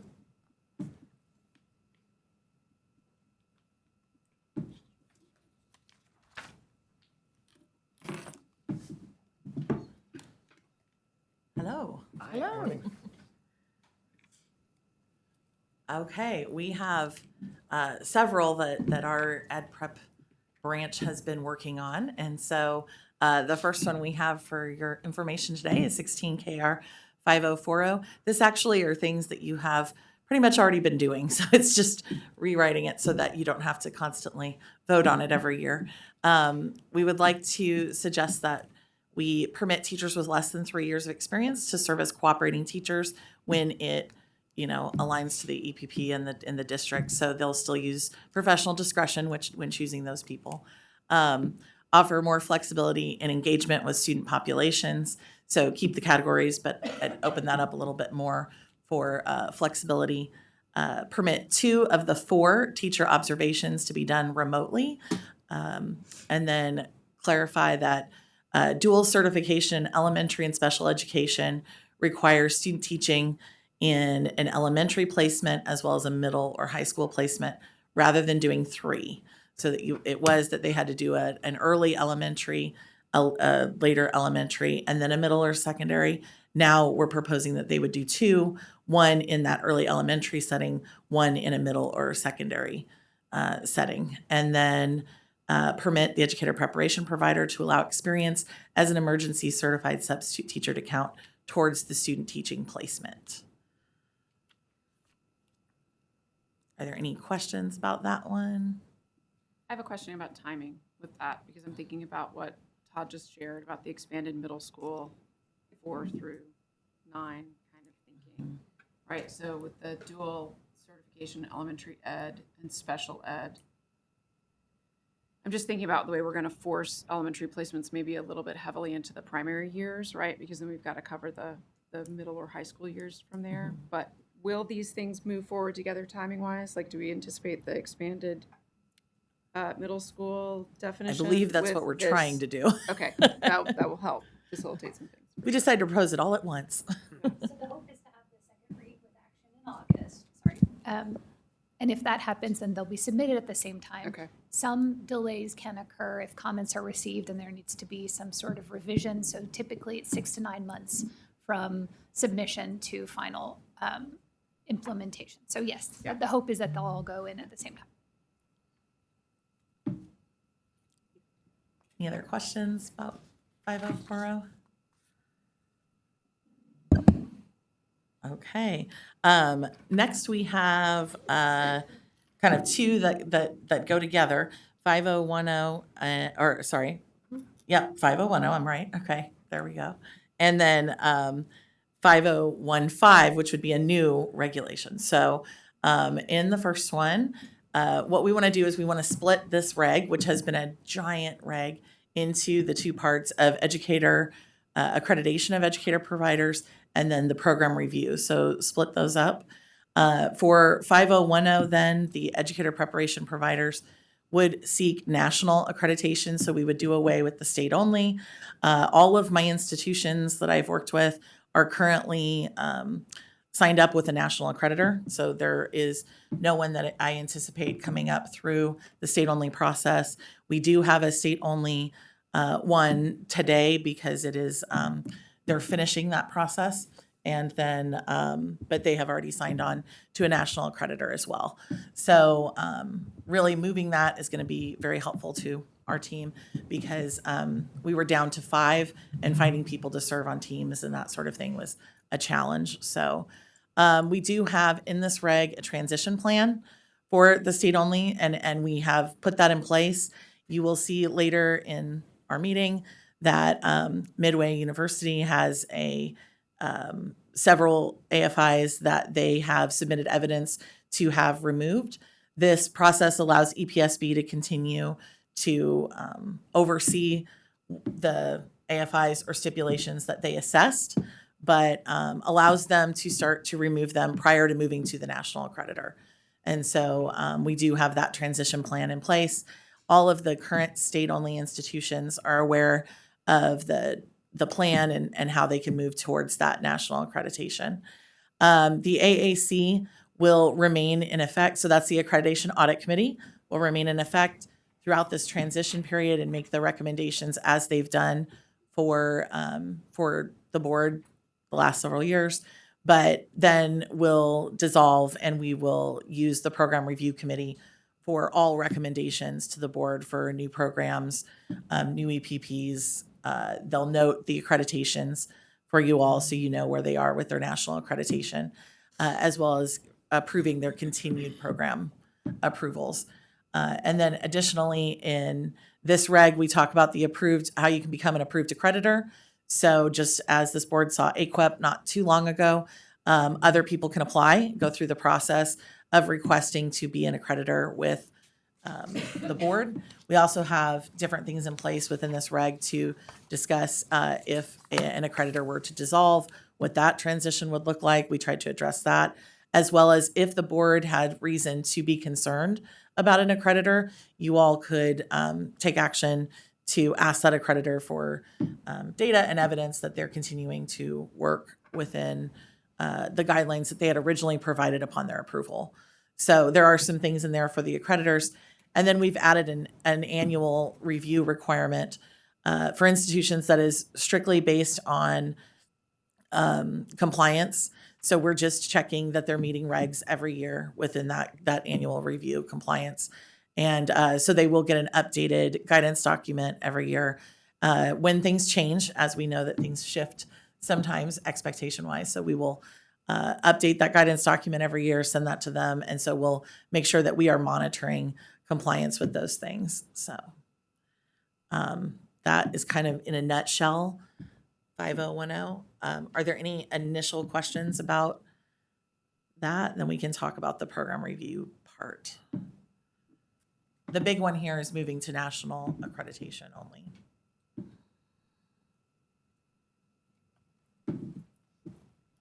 All right, I'll take it. Okay, if we want to go to the next slide. So 5015 is going to be our new regulation.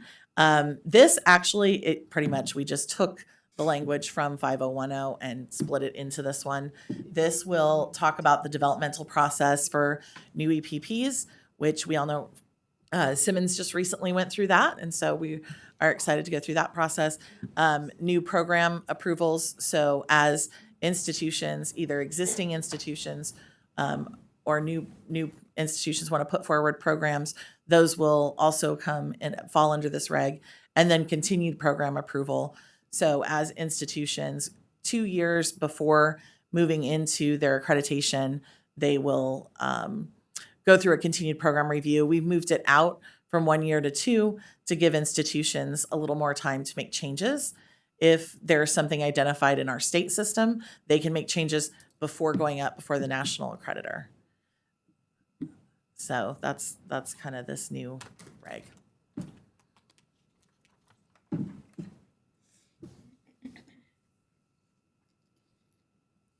Any questions on that? Keep looking to our EPP friends. They're good, I'm good. Okay, All right. we appreciate it. Thank you. Thank you. Thank you. The board is now ready to review action items. These items are presented to the board for action and will require a motion, a second, and a vote. Up first is action item A and is presented by Brandon Herod. Maybe. Hi, I'll remain just here as Brandon. I was gonna say, I didn't see Brandon out there. Yes, okay. So with action item A, this, so this wasn't one I was going to present, sorry.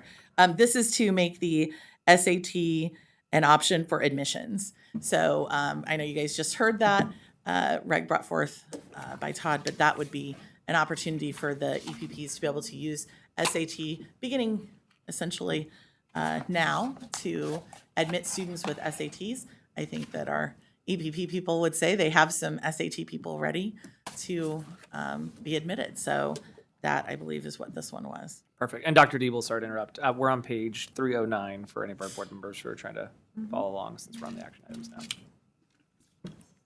I make a motion to approve action item A. Okay, we have a motion from Dr. Rudzinski, I'll second. second from Dr. Dinkins. Any discussion on action item A? Okay, all those in favor say aye. Aye. All opposed say nay. Action item A passes. Moving on to action item B. Okay. Which I guess is also going to be you, Dr. Deeble. I'll just stay here. So this is, we just talked about 5040. This is what you do every year, which is that you approve the experience as an emergency certified substitute teacher to meet student teaching requirements, allow them to maintain classified employment while working in the schools, conduct 2 student teaching observations remotely. Previously, you have waived those things and allowed for them to occur. We're putting it forward in the reg, so hopefully you don't have to do this every year. But this year, that reg is not in effect, so that is what we're proposing, is that you go ahead and waive that again this next school year. Thank you. Do I have a motion for action on action item B? So moved. Dr. Murphy, second. Dr. Pace? Any discussion on action item B? Yeah, I'm very supportive of action item B. I've been pretty vocal about that for several years. I do want to make sure that we somehow communicate to HR professionals across districts that folks, as a function of this change to the regulation eventually, that they may maintain classified employment while they're student teaching. That is a hiccup at the district level when HR does not recognize that and allow soon-to-be teachers to maintain that classified employment. So that's a barrier that we've run up to implementing that particular aspect. Any further discussion? The motion before the board is to waive portions of 16 KR 5040 and extend specified student teaching flexibilities for the 2026-2027 school year. All those in favor say aye. Aye. Those opposed say nay. And action item B passes. Moving on to action item C. Okay, good morning. This was where I thought I'd come up. So my script is ready for this part. Okay, we have several items to review with you. So in order to position us for each item regarding the regulatory requirements, we'll briefly state the regulation before we present the action item before you, to present the findings with me, I have a representative from the Accreditation Audit Committee, Dr. Cleta Parsley. As the chair, Dr. Bay Williams was unable to join us today, so Dr. Parsley graciously agreed to sit here with us. We also have joining with us Dr. Shannon Deaton, who should be getting on here pretty soon. And then we also have the chair of Brescia, Dr. Deaton was the chair of the Brescia site visit team. And we have Mr. Mac Webb, the chair at Brescia University. They'll not be presenting, but they are available for questions. They're our state only that we have coming up. Oh, Dr. Deaton is here. Excellent. So, okay, I'm going to pass it over to Dr. Parsley. Okay, so first we have action item C, the final authorization to operate an educator preparation program for Simmons College of Kentucky. 16 KAR 5010 outlines the standards for accreditation of EPPs and approval of programs. Simmons has worked with AQUIP to obtain national accreditation and was approved for that in January of this year. On May 19th, 2026, the AAC met and reviewed the initial programs for Simmons College of Kentucky. 16 KAR 5010 requires EPPs to submit each of its program review documents for review prior to its on-site accreditation visit. Simmons College of Kentucky submitted their programs and received written notification of the results of the program review.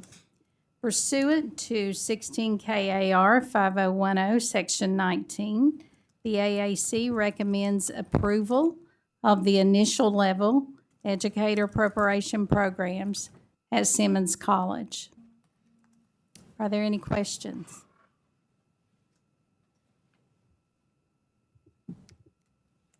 Hearing none, we will pause for the board to consider and vote. Make a motion to approve action item C. Dr. Rudzinski with the motion. A second. Dr. Dinkins with the second. Is there any further discussion on action item C? Okay, the motion before the board is to approve the initial programs at Simmons College. All those in favor say aye. Aye. Those opposed say nay. And the action item carries. Motion carries. Moving on to action item D. Next, we have action item D, the approval of initial and advanced programs at Morehead State University. On May 19th, 2026, the AAC met and reviewed the initial and advanced programs for Morehead State University. Morehead State University submitted their programs and received written notification of the results of the program review. Pursuant to 16 KAR 5010, Section 19, the AAC recommends approval of the initial and advanced educator preparation programs at Morehead State University. Are there any questions?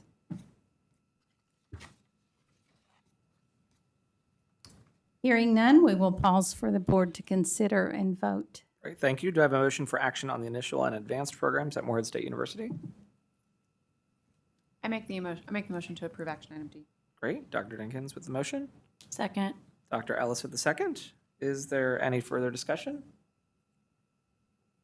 All those in favor say aye. Aye. Those opposed say nay. And action item D passes. Action item E. Okay, so for action item E, the state-only accreditation virtual site revisit for Brescia University.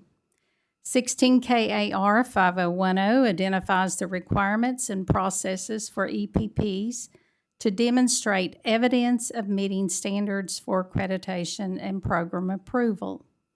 Under 16 KAR 5010, Section 2.2, state accreditation is based on the Council for the Accreditation of Educator Preparation, or CAPE, standards. All educator preparation programs leading to certification or rank change must be reviewed and approved by the EPSB. In addition to your state accreditation decision, the AAC also reviews and makes a recommendation to the board regarding the approval of all certification programs offered at the EPP. As a reminder, a stipulation is the absence of evidence. An area for improvement is that some evidence was provided. Since this was a targeted visit, the team was only expected to review unmet standards, and therefore the state site visitors reviewed the accreditation of Brescia University's initial programs related to Standards 4 and 5 based on CAPE standards. After the off-site formative review and on-site revisit in spring 2026, the state site visitors recommended the following. For Standard R 4.1, the EPP provided limited evidence and analysis to demonstrate completer effectiveness and impact they have on student learning growth, as well as displaying professional skill, and it was recommended to be changed from a stipulation to an AFI. For Standard R 4.2, the EPP provided limited evidence and analysis to demonstrate employer satisfaction, and it was recommended to be changed from a stipulation to an AFI. For Standard 4.3, there was an absence of evidence and analysis to demonstrate completer satisfaction with skills gained during the program to feel prepared for the job. Therefore, the stipulation was retained. For Standard 5.1, the EPP has limited evidence demonstrating the linkage of reviewed data to programmatic decisions and verification of quality for all EPP-created assessments, limiting the extent to which continuous improvement is fully supported. Therefore, the recommendation was to change the stipulation to an AFI. For Standard 5.2, or R 5.2, the EPP has not demonstrated that it relies on relevant, verifiable, representative, cumulative, and actionable measures to ensure interpretations of data are valid and consistent, and so the stipulation was retained. For Standard R 5.3, the EPP has limited evidence demonstrating the use of external stakeholder input in program design, modification, or evaluation decisions, and the stipulation was moved to an AFI. For Standard R 5.4, the EPP has limited evidence demonstrating systematic tracking of results over time, documentation of implemented program modifications or innovations, and analysis of their impact on EPP outcomes. Despite collecting and reviewing multiple data sources, and the stipulation was changed to an AFI. The team further recommended the following regarding standards met or not met. Standard 4, met with AFIs or stipulations. Standard 5, met with AFIs or stipulations. On May 19th, 2026, the AAC met and reviewed the accreditation materials, including the targeted self-study report, the targeted formative feedback report, the targeted addendum, and the targeted on-site report. Additional evidence was provided by Brescia University to the AAC for consideration, and the AAC recommended the following revisions to the site visit report findings based on consideration of all evidence. For Standard 4, cleared the AFIs in 4.1 and 4.2, modified the stipulation on 4.3 to an AFI. For Standard 5, cleared the AFIs in 5.3 and 5.4, retained the AFI in 5.1, and the stipulation in 5.2. The AAC further recommended the following standards met or not met. Standard 4, met with AFIs. Standard 5, met with AFIs and stipulations. Based on the above, the AAC's recommendation to the board are, first, accreditation, and second, approval of the initial level educator preparation programs at Brescia University. Are there any questions for the site visit chair, Dr. Deaton, or the Brescia University representative, Mr. Webb?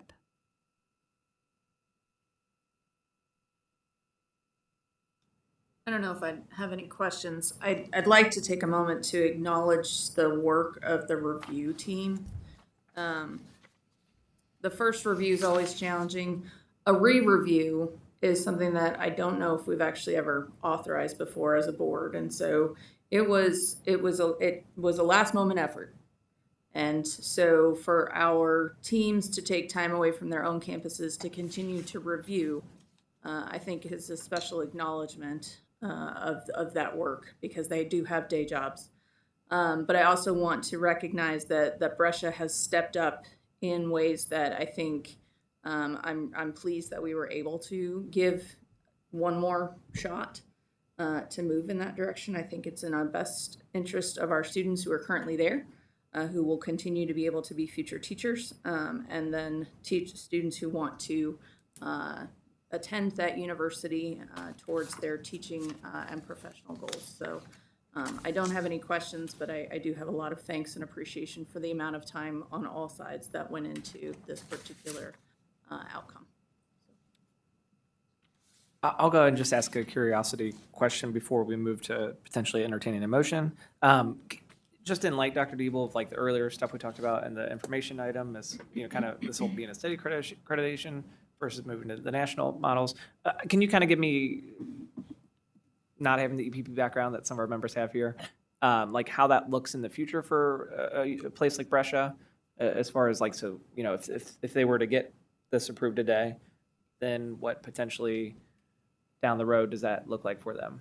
So I will actually ask Mr. Webb to come on up here, Sure. just so that he can also, I don't want to speak for Yeah, of course, Brescia. of course. I will say that I have worked alongside Mr. Webb, and they are signed on to work with AQUEP, and we have already met with AQUEP, and we have a timeline, and I believe we were thinking in the next year they would do the clearance that we were talking about. From the state side, we would help them clear any AFIs or stipulations that remain, and then they would work with AQUEP, and I don't know exactly what timeline. Yeah, so our timeline is we're going to join a cohort this fall. Okay. And basically, we're going to work within that cohort to make sure that all of our instruments, that we have validity, that our system's solid. We have a site or a self-study that's due in the fall of 27, and then we'll have our subsequent site visit in the spring of 28.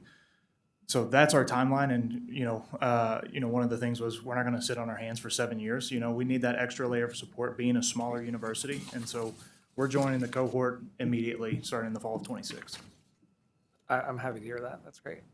And I just want to say, Mr. Webb came on in December, so Yeah. he's done an astronomical amount of work. So I think we should acknowledge that. Well, and we appreciate you being here to Mhm. show support for ongoing success. Okay, are there any further questions at this moment?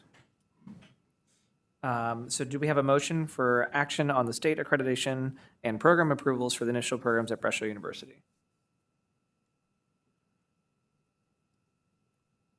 To approve them. Great.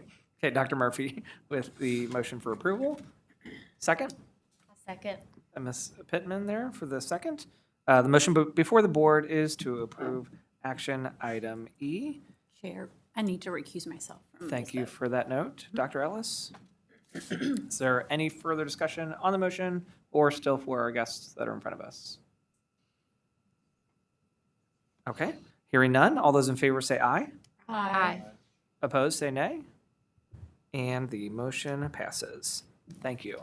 Thank you, guys. Appreciate it. No, we appreciate it, and we're rooting for you, obviously, and I echo Dr. Murphy's great comments, both to the accreditation team and to the efforts you all are making to do right by the students, so thank you. It means a lot. And thank you, Dr. Deaton, for being here. Thank you. Thank you. Okay, moving on to action item F.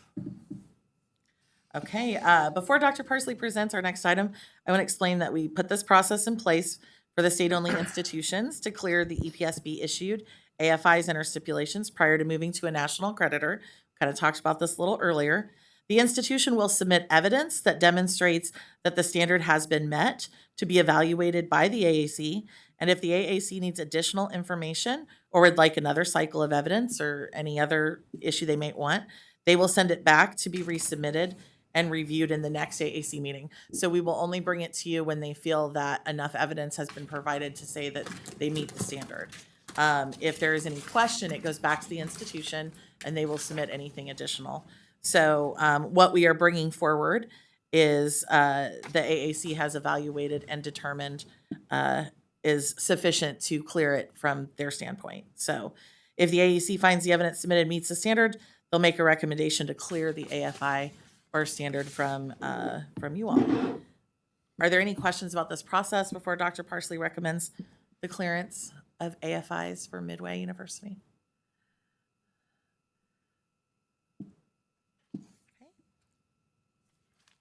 Okay, so action item F, during Midway University's last state-only review in 2020, they received 14 AFIs across all 5 standards, with the primary concern being insufficient evidence to demonstrate candidate effectiveness, program quality, and continuous improvement.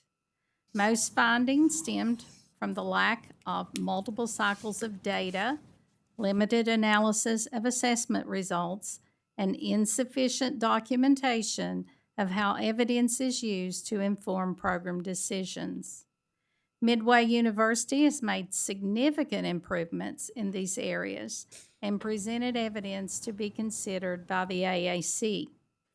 On May 19, 2026, the AAC met and reviewed the additional evidence, and pursuant to 16 KAR 5010, Section 19, the AAC recommends removal of 11 AFIs assessed at the 2020 accreditation visit at Midway University. These include 1.2, 1.4, 1.5, 2.3, 3.3, 3.5, 4.2, 5.2, A 5.2, 5.3, and A 5.3. The AAC recommended retaining 3 AFIs for Midway University to be addressed in either a future AAC review or in their next national accreditation visit. Do you have any questions? Thank you. Do I have a motion for action on the removal of the 11 AFIs at Midway University?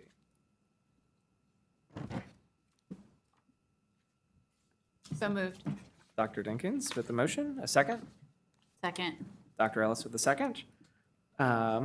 Any discussion on the motion before us? Okay, hearing none. All those in favor say aye. Aye. Opposed say nay. And the motion carries. And we are now, coincidentally enough, what was consent item G is now action item G. That was kind of perfect.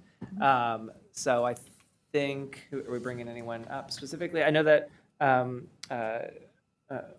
Whitney here has emailed. Oh, and we have printouts. Look at that. No. I knew she sent an email. That's but great. Kim, If anyone has their email up, but I think this might be what was emailed anyway. this was what was emailed. Perfect. Thank you. Thank you for being on top of it. No, we appreciate it. We appreciate it. I don't trip all on Thank you. So you all are welcome to tee us back up to remind us what exactly is. Yeah, so this is in regards to Moorhead's proficiency evaluation for several programs. I won't go into the long list.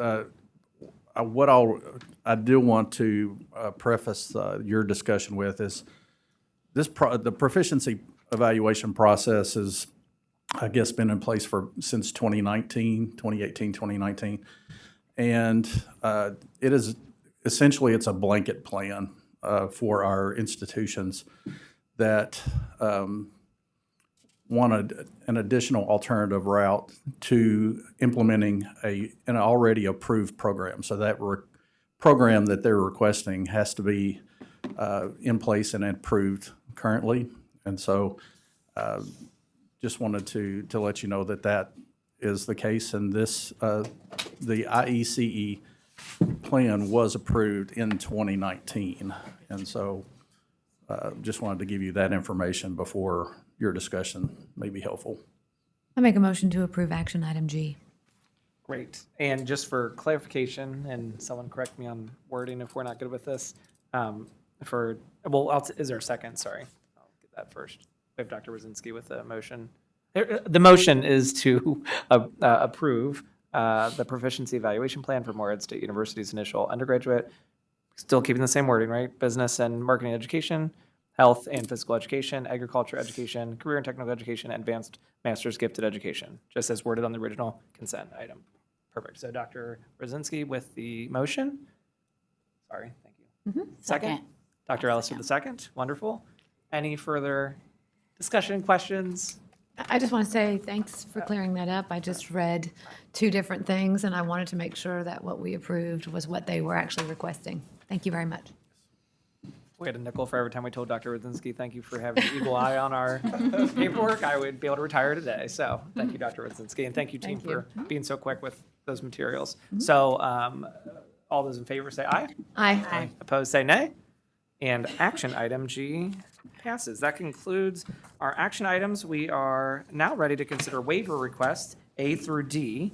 KRS 161028-1N provides that the board has authority to waive its administrative regulations when a request is submitted by an application for certification, a post-secondary institution, or a superintendent of a local school district.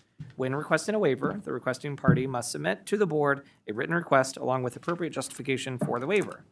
EPSB staff reviewed these waivers with EPSB's waiver committee at its meeting on June 16th, 2026.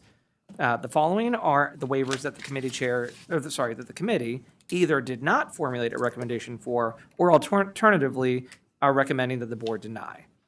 So a little different than we've usually done it, but I think this is a nice streamlined process, and I appreciate the work of both our staff and the waiver committee.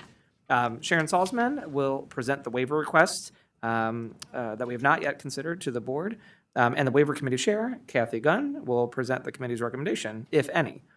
Each of these waivers will require a motion, second, and a vote, and we will begin with waiver A.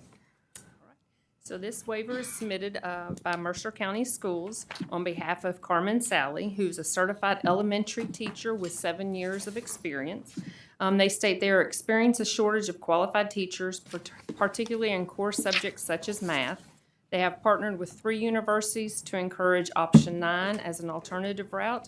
They have also made numerous attempts to recruit and hire qualified mathematics teachers. This has increased visibility, but the number of fully certified applicants remain insufficient. So Mercer County Schools is requesting the EPSB waive the grade range for elementary certification to allow Miss Sally to teach 6th grade. And before I turn it over to Ms. Kathy Gunn, we are on page 345, I believe, for anyone trying to follow along, since, again, this is a little different than we've done it in the past. Ms. Gunn, did the waiver committee make a recommendation? No, we were unable to make a recommendation because there was only me that was able to speak on this case. So we passed this one to you guys. Chair, I recuse on this waiver. Noted. Thank you, Dr. Rosinski. Are there any general questions, discussion before we entertain a possible motion? Direct those to Sharon or anyone on the committee who's allowed to speak.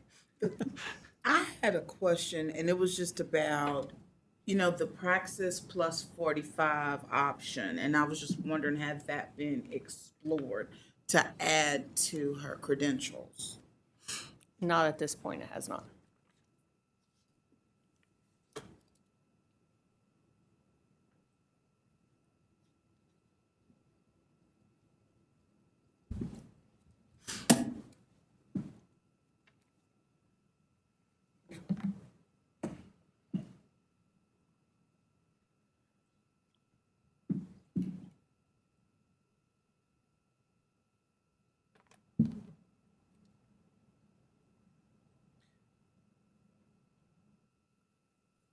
Ms. Gunn, tell me a little more about your thoughts there as far as what you asked, if that's been pursued, like how you think that might fit into a potential recommendation here. Well, if we approve the waiver today, I just wanted to know ongoing, what's the plan? And so that's an option if she were to take the middle school practices as well as use her PD hours or class hours to get that certification added.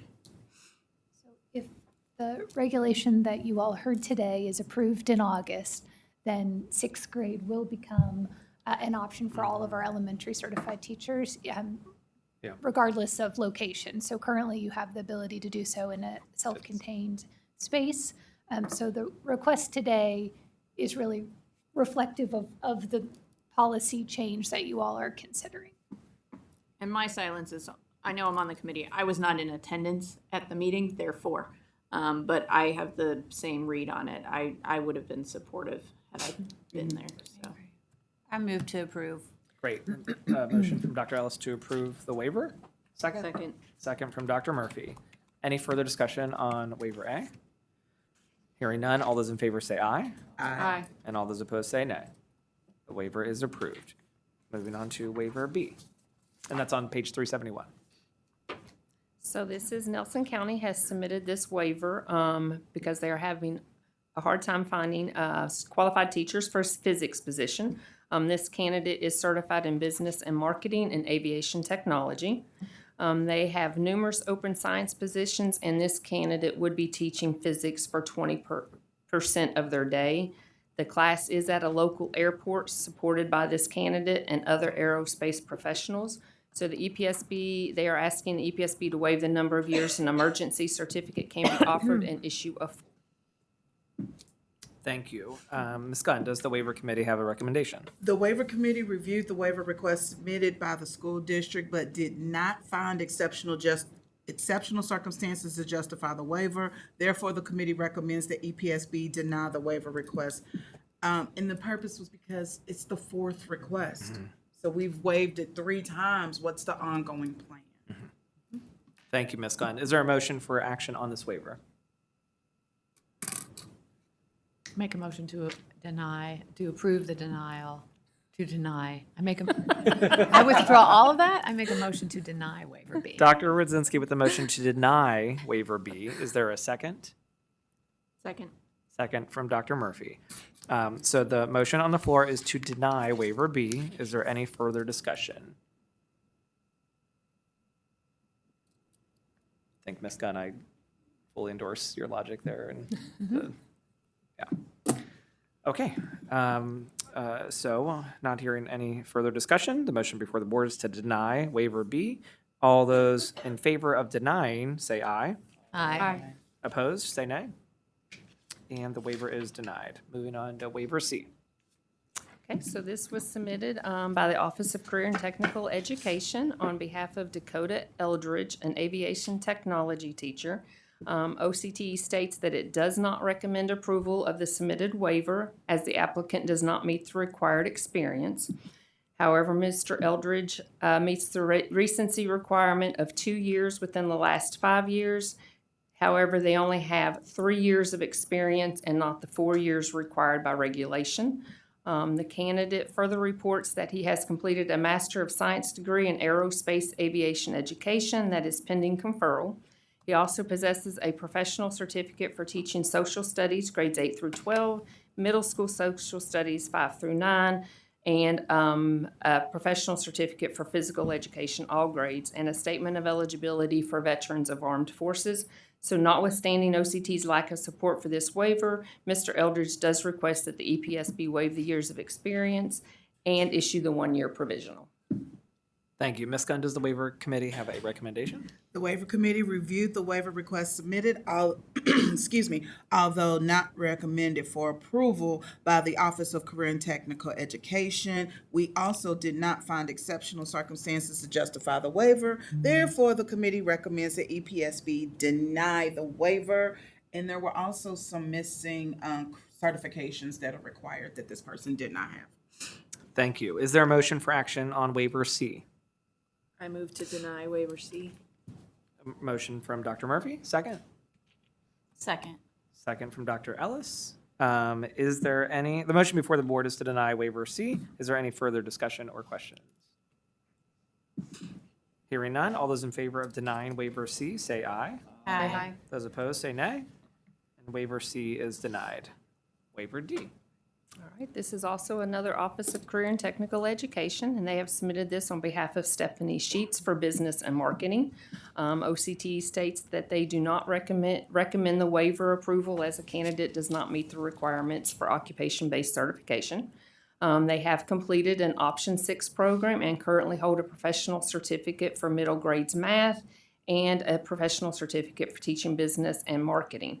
Ms. Sheets reports that she possesses 15 years of previous experience in the business and marketing field. However, the candidate left a bookkeeping position in July of 2022 to teach, and at the time of her application, the candidate could not meet the recency requirement as she only has 16 months of experience in the previous 5 years. So notwithstanding OCT's lack of support for this waiver, Ms. Sheets does request that the EPSB waive the recency requirement and issue the 1-year provisional. Thank you. Ms. Gunn, does the waiver committee have a recommendation? The waiver committee reviewed the waiver request submitted, although not recommended for approval by the Office of Career and Technical Education. Did not find exceptional circumstances to justify the waiver. Therefore, the committee recommends that EPSB deny the waiver request at this meeting. Thank you. Is there a motion for action on waiver D? Well, Oh, sorry, no, please. that's fine. I just wanted to. Sorry. You were Go ahead. We'll catching talk your about breath. it No, after no. you make your You make, motions. you make, I'm out of order. Go ahead. you're not out of order. You're fine. We can take a motion if there was starting to be one. I'll make a motion to Dr. deny Rudzinski with the waiver motion D. to deny waiver D. Sorry, Dr. Rudzinski. Thank you. A second? Second from Dr. Pace. And now that the motion is on the floor, thank you. Ms. Gunn, go Thank for you. it, friend. I'm sorry. Further No, discussion. not at all. I was extremely empathetic on this candidate until it was explained to me, and I love having people on the committee that know more than I do that can help me understand, because there's actually 2 years of additional training that's required if you take the alternative route that this candidate's requesting, and this candidate does not need that. And so it seems like she missed an opportunity, but in actuality, the way it's designed, she didn't need to go that route, and that route would actually cause her to have additional barriers to cross later that she doesn't have right now because she's free and clear. So that helped me to stop pushing back. I'd like to add. Please, Dr. Rudzinski. So this was a tricky one, and we spent a lot of time talking about it, and I spent a lot of time reflecting on it. You know, I'm an extremely strong proponent of the occupation-based certification route into teaching. And it is designed to identify those industry-to-classroom educators who come straight from industry to the classroom. The occupation-based certification is their avenue into teaching. And then once that option that they select, they have to have 4 years, two in the past 2 years, 2 in the past 4. And this candidate has a lot of experience in business and marketing and is the type of person we want teaching our students based on their experience. However, this candidate chose a different path into education. They chose the, I don't remember the option 6 route as a middle school math teacher. While they were in their Option 6 program, they added the discipline of business and marketing. And subsequently, they taught middle school math, I believe, for a few years, and then obtained a position teaching business and marketing using that professional certificate, and have taught business and marketing for the past year. And so when I considered the waiver, the question I felt was, should the waiver authority be used to remove a certification barrier or to move an educator into a different certification pathway after another approved pathway had already been completed? In this instance, that recency of industry experience is valuable for our industry-to-classroom educators because we are bringing them straight to industry, but then understanding that they would go through the educator preparation program. So she is qualified, she holds the professional certificate, and she is currently serving students in this role, which is why I recommended denial.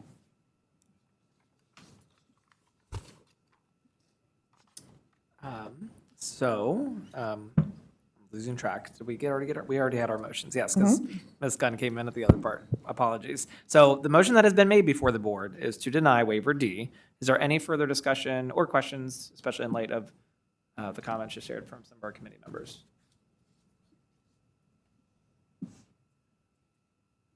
Okay, hearing none. All those in favor of denying waiver D, say aye. Aye. And those opposed, say nay. Waiver D is denied. Going off script for just a second. That was a bit of a change, especially for those of us who've been around a while. I just want to say a few things. Huge, again, just constant thanks for the waiver committee. We already do a lot of work on this board, meeting every 3 weeks. The waiver committee does even more work. And I just want, as someone who's not served on the committee, I want to say my complete gratitude because I know that's a big undertaking. So thank you to the committee. Thank you to the staff that supports that work. Really just a shout out to our wonderful Whitney back here for recommending this change. We saw how many waivers that we approved through consent, and those usually would have been the whole process. So I think this is us still taking the whole process very seriously. A reminder to our board members that in future meetings, if there is a waiver that's been placed in the consent that we want to pull off to talk a little bit more about, please don't be afraid to do that. But I think this is a great change to streamline the process, but still uphold the seriousness of the decisions we're making on the waivers. So with that said, we have 4 alternative route to certification applications. These applications are pursuing the option 1 exceptional work experience route to certification. This is one of the alternative routes established by the legislature in KRS 161048. An applicant with exceptional work experience must have a bachelor's or graduate degree meeting minimum GPA requirements and an academic major or a passing score on the academic content assessment in the area in which certification is being sought. The board will now need to determine if the applicant's work experience constitutes exceptional work experience. The first for consideration is Mr. Calnon's option 1 application. All right. So Mr. Calnan is going for business and marketing, grades 5 through 12. He is accomplished marketing and brand management executive with 35 years of leadership experience across national and global consumer brands and businesses. Expertise in strategic planning, campaign development, consumer insights, digital marketing, innovation, and team development. And his experiences includes being the vice president, partner success and growth at Offor Health, adjunct professor at Bellarmine University, and substitute teacher at Jefferson County Public Schools, head of strategy at Revered, a full-service advertising agency, owner, lead consultant of his own consulting firm, Diverge Director, Digital Marketing at Turning Point Brands, Director, Brand Strategy and Enterprise Marketing Lead, Internal Creative Agency Leader for Humana, and Global Brand and Productive Marketing Director, North America, EMEA, Asia Pacific, and Latin America for Lexmark. He has a Bachelor of Arts in Journalism and a Master's in Business Administration and Management. Thank you. Do we have a motion for action on this application?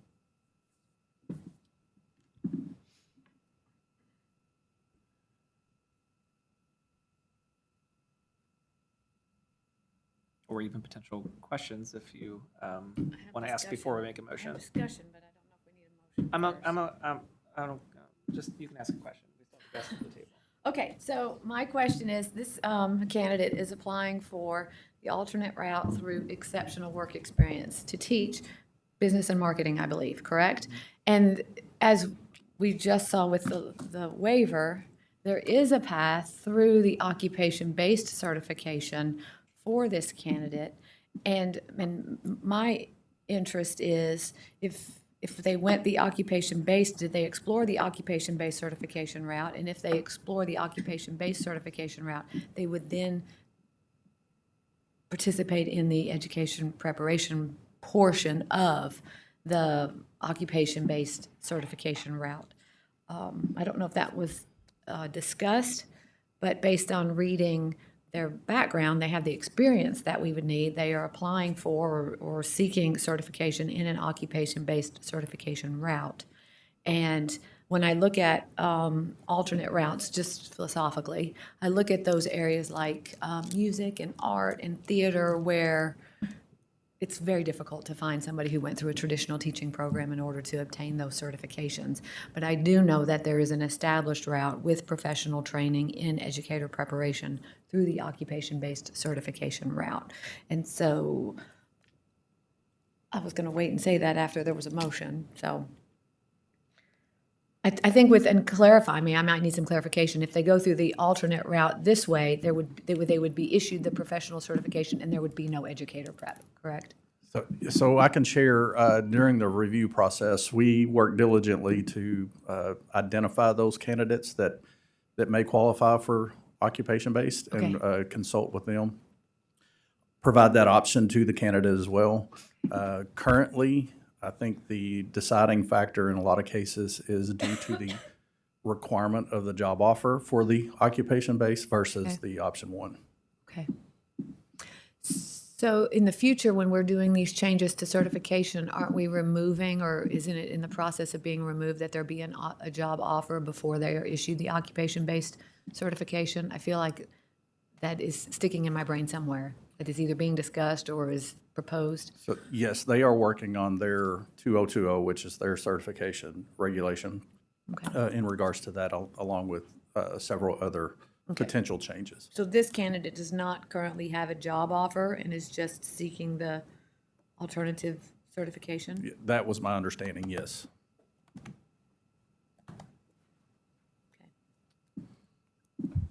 We can either have additional questions, or if someone's ready to make a motion on action, or yes, a recommended action on the application, we can take that at this time too.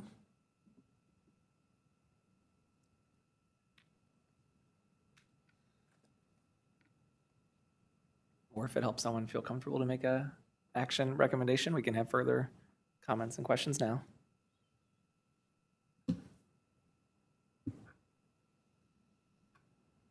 Jennifer, I have to recuse on this one. Thank you. Noted.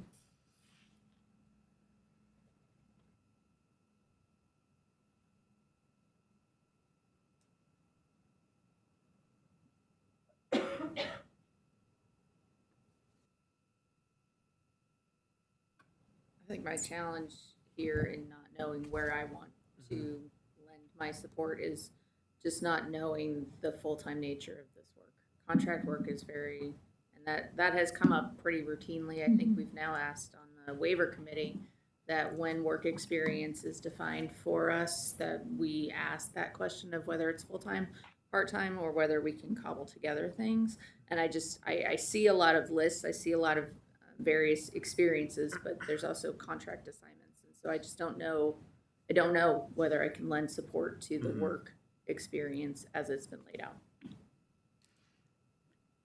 Can I make a motion to defer action on alternative route A, pending clarification of whether there's a job offer and the status and nature of the work itself? That is Dr. Rydzinski with the motion to defer consideration of this application. Do I have a second? Second. I will take Ms. Gunn on the second. So the motion before the board is to defer consideration of application A. Is there any further comments or questions at this point? So just to piggyback off of Dr. Murphy's comment, we have included full-time, part-time on the application process now. So if they don't include it, then So in the future, we'll see it. we should. Okay. So But it's not- there's additional efforts made as well to reach out to the candidates. I mean, I might have missed it. There were 300, this is 396. And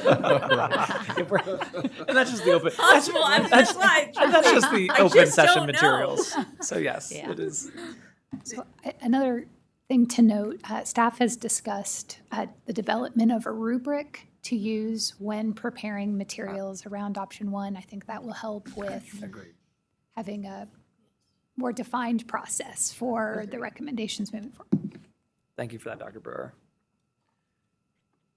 So unless, well, we'll vote on this motion regardless. But any further questions, comments, discussion before we vote on the motion to defer? Okay, so hearing none, the motion before the board is to defer action on application A. All those in favor of deferring, say aye. Aye. Those opposed, say nay. Yes. And the motion is deferred. Moving on to application B. All right, this is for Joseph Tingle for agricultural grades 5 through 12. He engineered a premier registered and commercial cattle breeding program, constructed vital agriculture infrastructures, cultivated a high-yield premium burley tobacco crop across 100-plus acres, optimized a commercial forage production and sales business, and directed the day-to-day operations and financial health of a diversified family farm enterprise. He evaluated the commercial viability of new seed genetics, biologicals, and crop protection products by designing and managing localized on-farm research trials and formulated customized herd nutrition programs. Experience includes being a livestock broker for United Producers, crop insurance agent for My Team Cattle and Crop, farm manager at Tingle Farms, and agronomist at Philip Morris International. He has a Bachelor of Science in Agricultural Economics. We are on page 437. Just to help everyone out.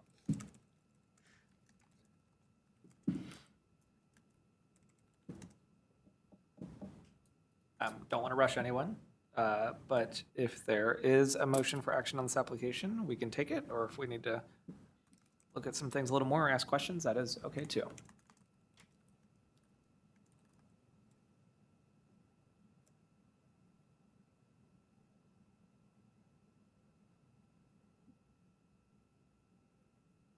My concern would be the same for this one.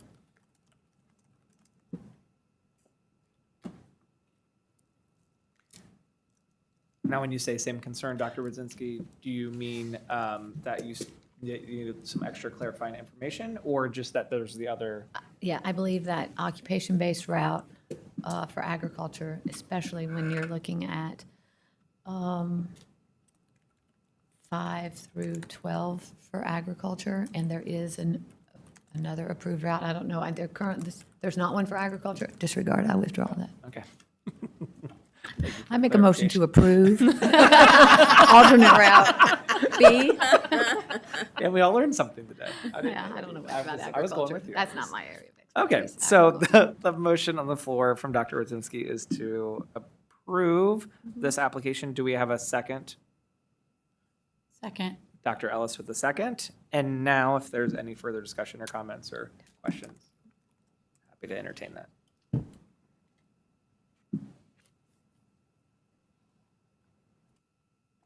I will just again echo that in the same way that I appreciate our thoroughness on waivers. I appreciate that as a board, we do not rush to these decisions either. I know we've had time to look at it beforehand, of course. And Dr. Brewer, I'm really excited about the update for future, because this has been an area for good new action as well. Okay, any further discussion, questions? Okay, so the motion before the board is to approve application B. All those in favor say aye. Aye. Those opposed say nay. And the motion carries. Moving on to application C. This is for Joshua Workman. This is for biological science, grades 8 through 12, and middle grade science, grades 5 through 9. And this is page 465. Thank you, sorry. He's a research scientist with doctoral level expertise in biology, biochemistry, and biophysics. Over 12 years of professional lab research and 2 years teaching general science in an alternative education setting. Experience is 3 years of being a scientist at the University of Kentucky College of Agricultural, Food, and Environment, a graduate research assistant at the University of Kentucky College of Agriculture, Food, and Environment for 9 years, and research technician 3 at the University of Pittsburgh School of Medicine for 2 years. He was a science instructor at Fayette County Public Schools at the Success Academy Re-Engagement Center for 2 years, where he taught general science in a hybrid alternative high school setting, designed and delivered standards-aligned lessons and assessments for a mixed age, mixed level population, and a substitute teacher for the past 2 years. He has a Bachelor of Science in Biology and a doctorate in plant physiology. Do I have a motion for action on this application? So move to approve. Dr. Murphy with the motion, a second? Second. Dr. Ellis with the second. Motion before the board is to approve application C. Is there any discussion?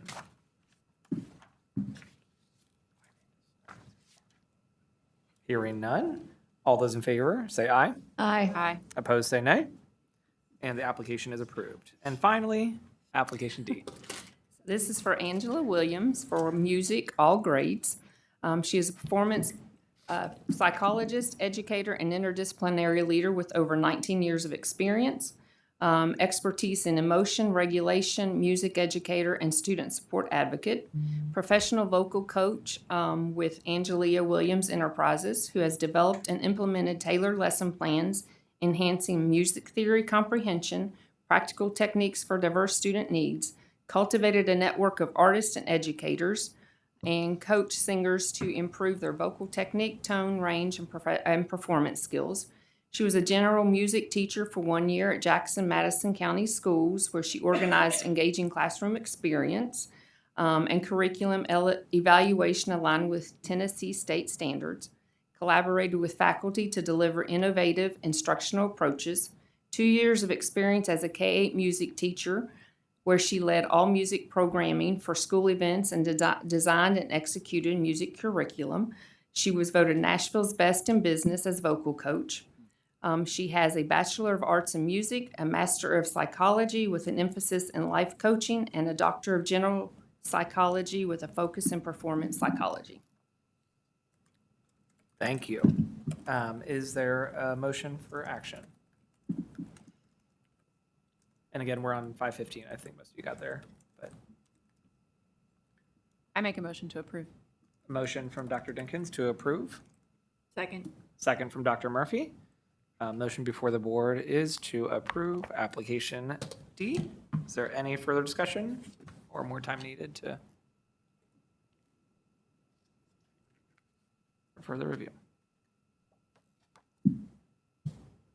Seeing none, all those in favor say aye. Aye. Opposed, say nay. And the motion carries.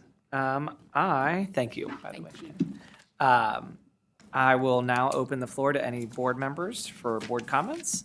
Do any board members have anything they wish to share?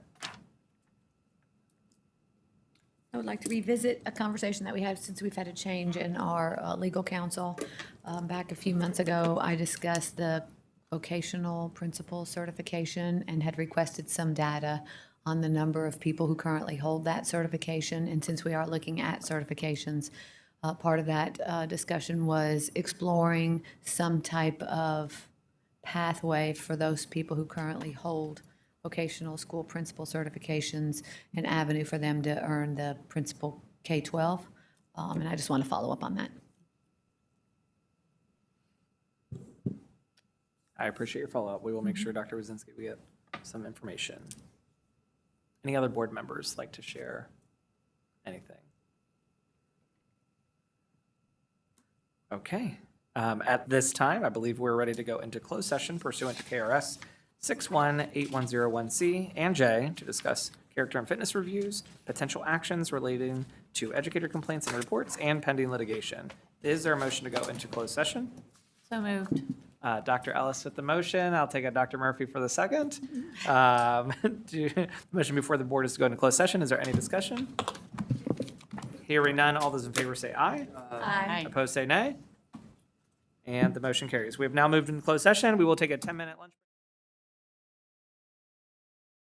break. Is there a motion to go back into open session? So moved. Dr. Ellis, second. Dr. Pace. Any discussion? All those in favor say aye. Aye. Those opposed say nay. And we are back in open session. At this time, we will vote on those items discussed during closed session. For character and fitness, cases 1 through 10, approve. Number 11, deny. 12, approve. Substitute character and fitness, 1 through 4, approve. Agreed orders, 1 through 14, accept. For our recommended orders on findings of fact, conclusion of law, all the recommended orders and appeal rights. For the case involving Kimberly Johnson, the board's decision is to modify the findings of fact, modify the conclusions of law, and modify the recommended order to issue the following sanctions: permanent revocation of the following certificates: school counselor, all grades, and professional certificate for instructional leadership principal, all grades, level 2.